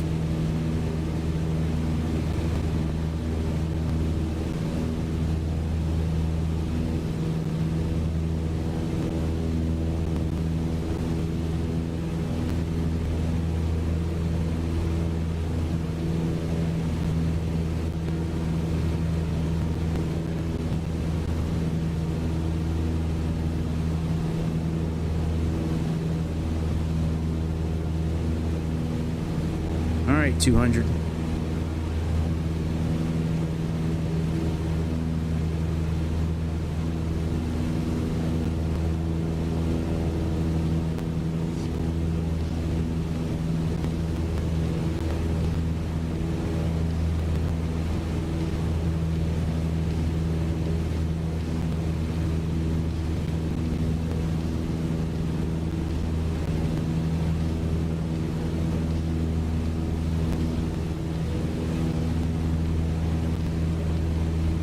This is just not doing what it's supposed to do. Listen.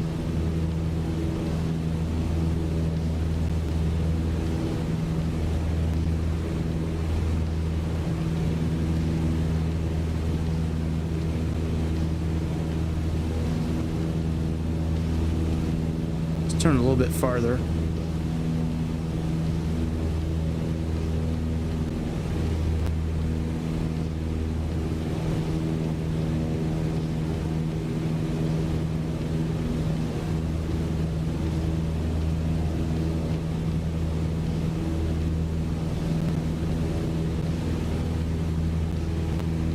See, because if we were following the rules he taught us, we would be flying.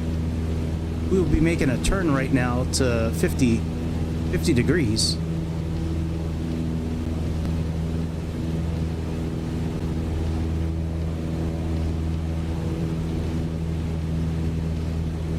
Now let's try to capture that radial again. See what happens.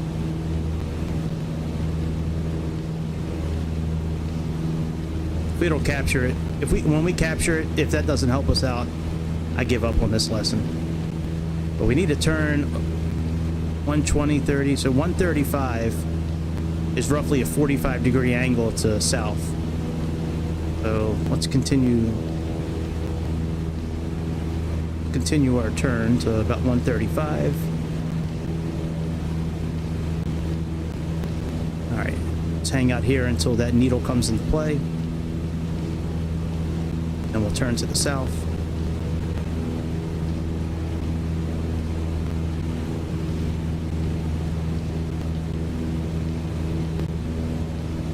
Starting to move a little bit. At least I think it is.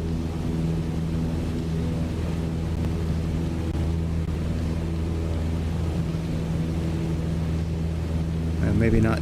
Thought it was.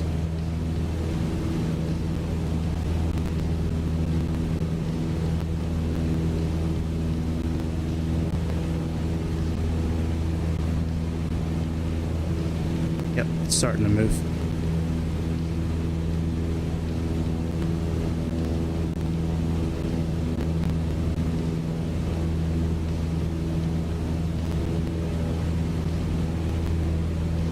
Don't you say anything about my altitude. I'm pissed off at you right now, Nate. Forgot about us again. Sitting there playing on Reddit. You're just as bad as our old co-pilot that used to just grease up his hair all the time. He was looking in the rearview mirror all the time, greasing up his hair. Couldn't touch any of the couldn't help with any of the buttons because he kept on getting hair gel all over it. Fucking Giga Chad that we used to have. I'm glad we got rid of that Giga Chad. Not Chad Skybro. Chad Skybro, good guy. He's a good guy. Say intentions. Chad Skybro, he's good. Giga Chad, no thank you. We're good. No Giga Chads allowed in our cabin. Alright, let's wait until this lines up with south, and then we'll start turning to the south again, and hopefully that'll be the right thing.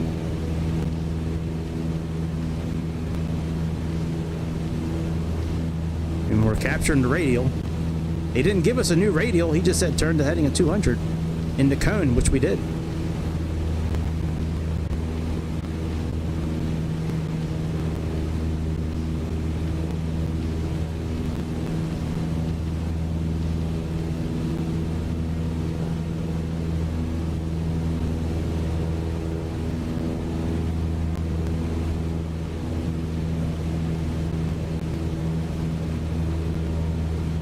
We're almost lined up.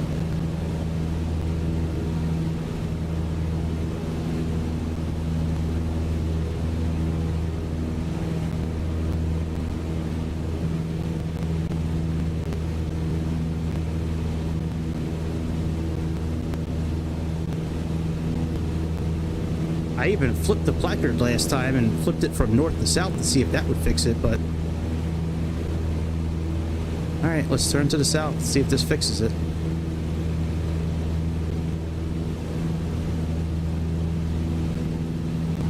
Unless we need to turn around and go. I just don't understand. I mean, we capture the radial. and then nothing happens.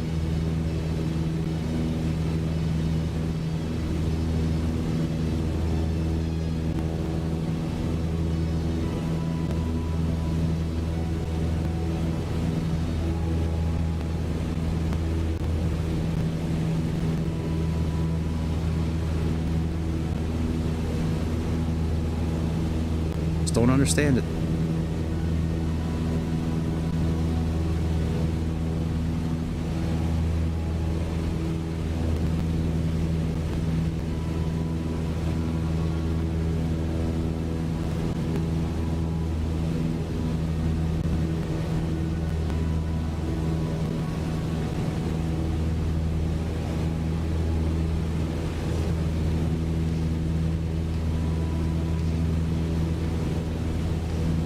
Weird, man.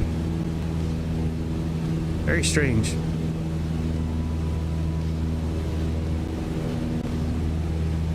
Like, we should have had other steps by now.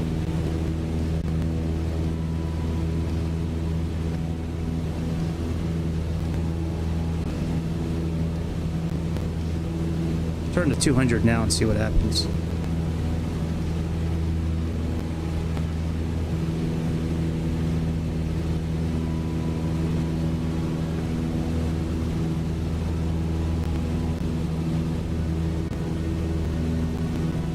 Let's say we fly out on the 200 radial.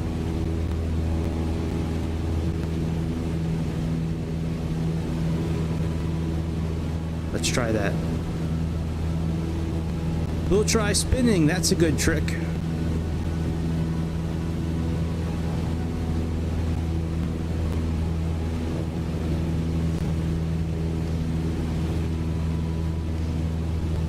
All right, capture that. Roughly at about a 45-degree angle. I get nothing from these last couple of missions with VORs and ADFs. I never had a clue that this bar right here, when it hits these numbers, that's a 45-degree angle to the radial you're trying to capture, or the course. I had no idea that that was a 45-degree angle.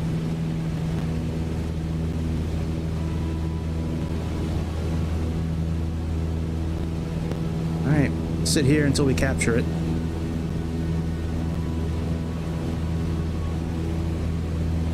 Should be capturing at any moment.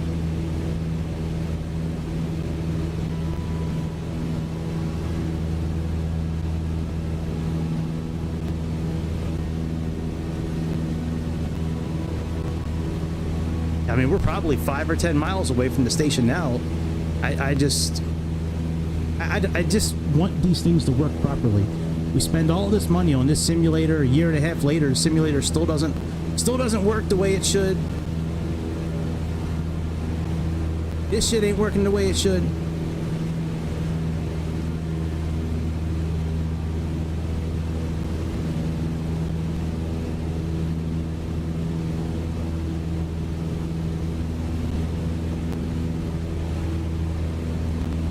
Now, we got to be getting close to this radial at this point.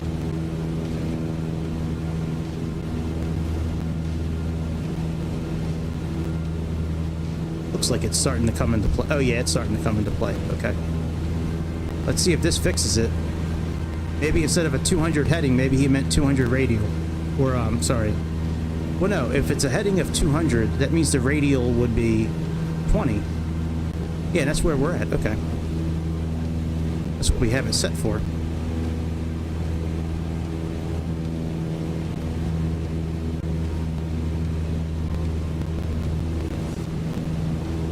If this doesn't work, I give up. We'll call it a night and come back tomorrow and fly on some X-Plane. The best uncle ever. Uncle X-Plane. What up, Unc? Can't wait to get in that level up. Level up 737 with the Alaska Airlines. We're going to fly from Seattle to Juneau, Alaska. You know what I'm talking about. Juneau, Alaska. Home is something. I think today is World Whale Day, I think is what being showed earlier today. World Whale Day. So if you know a whale, make sure you're nice to your whale today.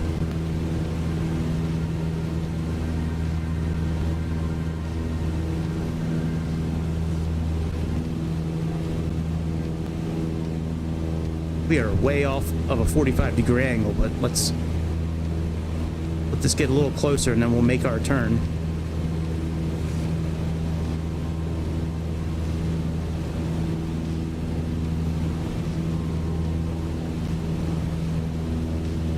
All right, let's just make a, let's make our turn to 200.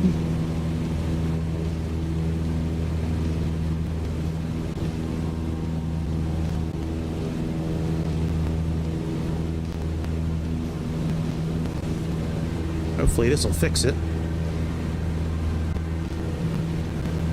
I would like to finish this mission.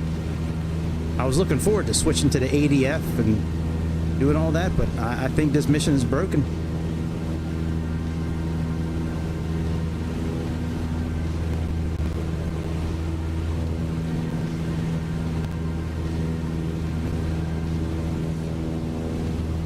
Okay, so we're lined up. Let me try one last thing.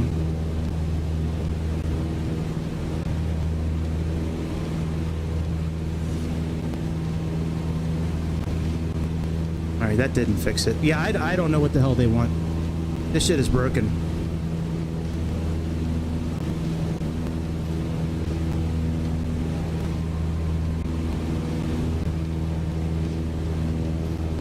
Yeah, it's broke. Man, that sucks, dude. That really does suck. Man, fuck this game. I'm so sick of this stuff not working right. You never have this problem with X-Plane. You really don't. X-Plane, you get in, everything works properly. You get into this thing, you never know what the hell you're gonna be dealing with in this simulator. It really sucks. Maybe this worked properly before the last whatever. But yeah, I'm done, man. I'm done. I'm getting out of here. I'll be back tomorrow. I'm frustrated, man. I am frustrated. We'll come back and try that mission another day. Maybe we'll try it tomorrow. After our flight tomorrow, we'll try it. But so far, this new update has been working excellent. No auto FPS needed right now. It actually runs better without auto FPS. Even the new trial edition, the new update from auto FPS, it was cutting the frame rate in half. So yeah, right now, this thing has been running excellent. Everything I got is pretty much ultra to high for graphics. Yeah, I'm super happy with this update. I'm not happy with Interceptor right now. That shit is pissing me off a bit, but it is what it is. All right, guys. Enjoy your Sunday night. I will see you tomorrow evening. And yeah, we will jump in some X-Plane and fly ourselves from Seattle to Juneau, Alaska. Alaska Air Flight 61. Non-stop service to Seattle. Not to Seattle, from Seattle to Juneau, Alaska. All right, my friends, have a good Sunday. I'll see you next time on the latest episode of the No Bullshit Flight Sim Show. See ya.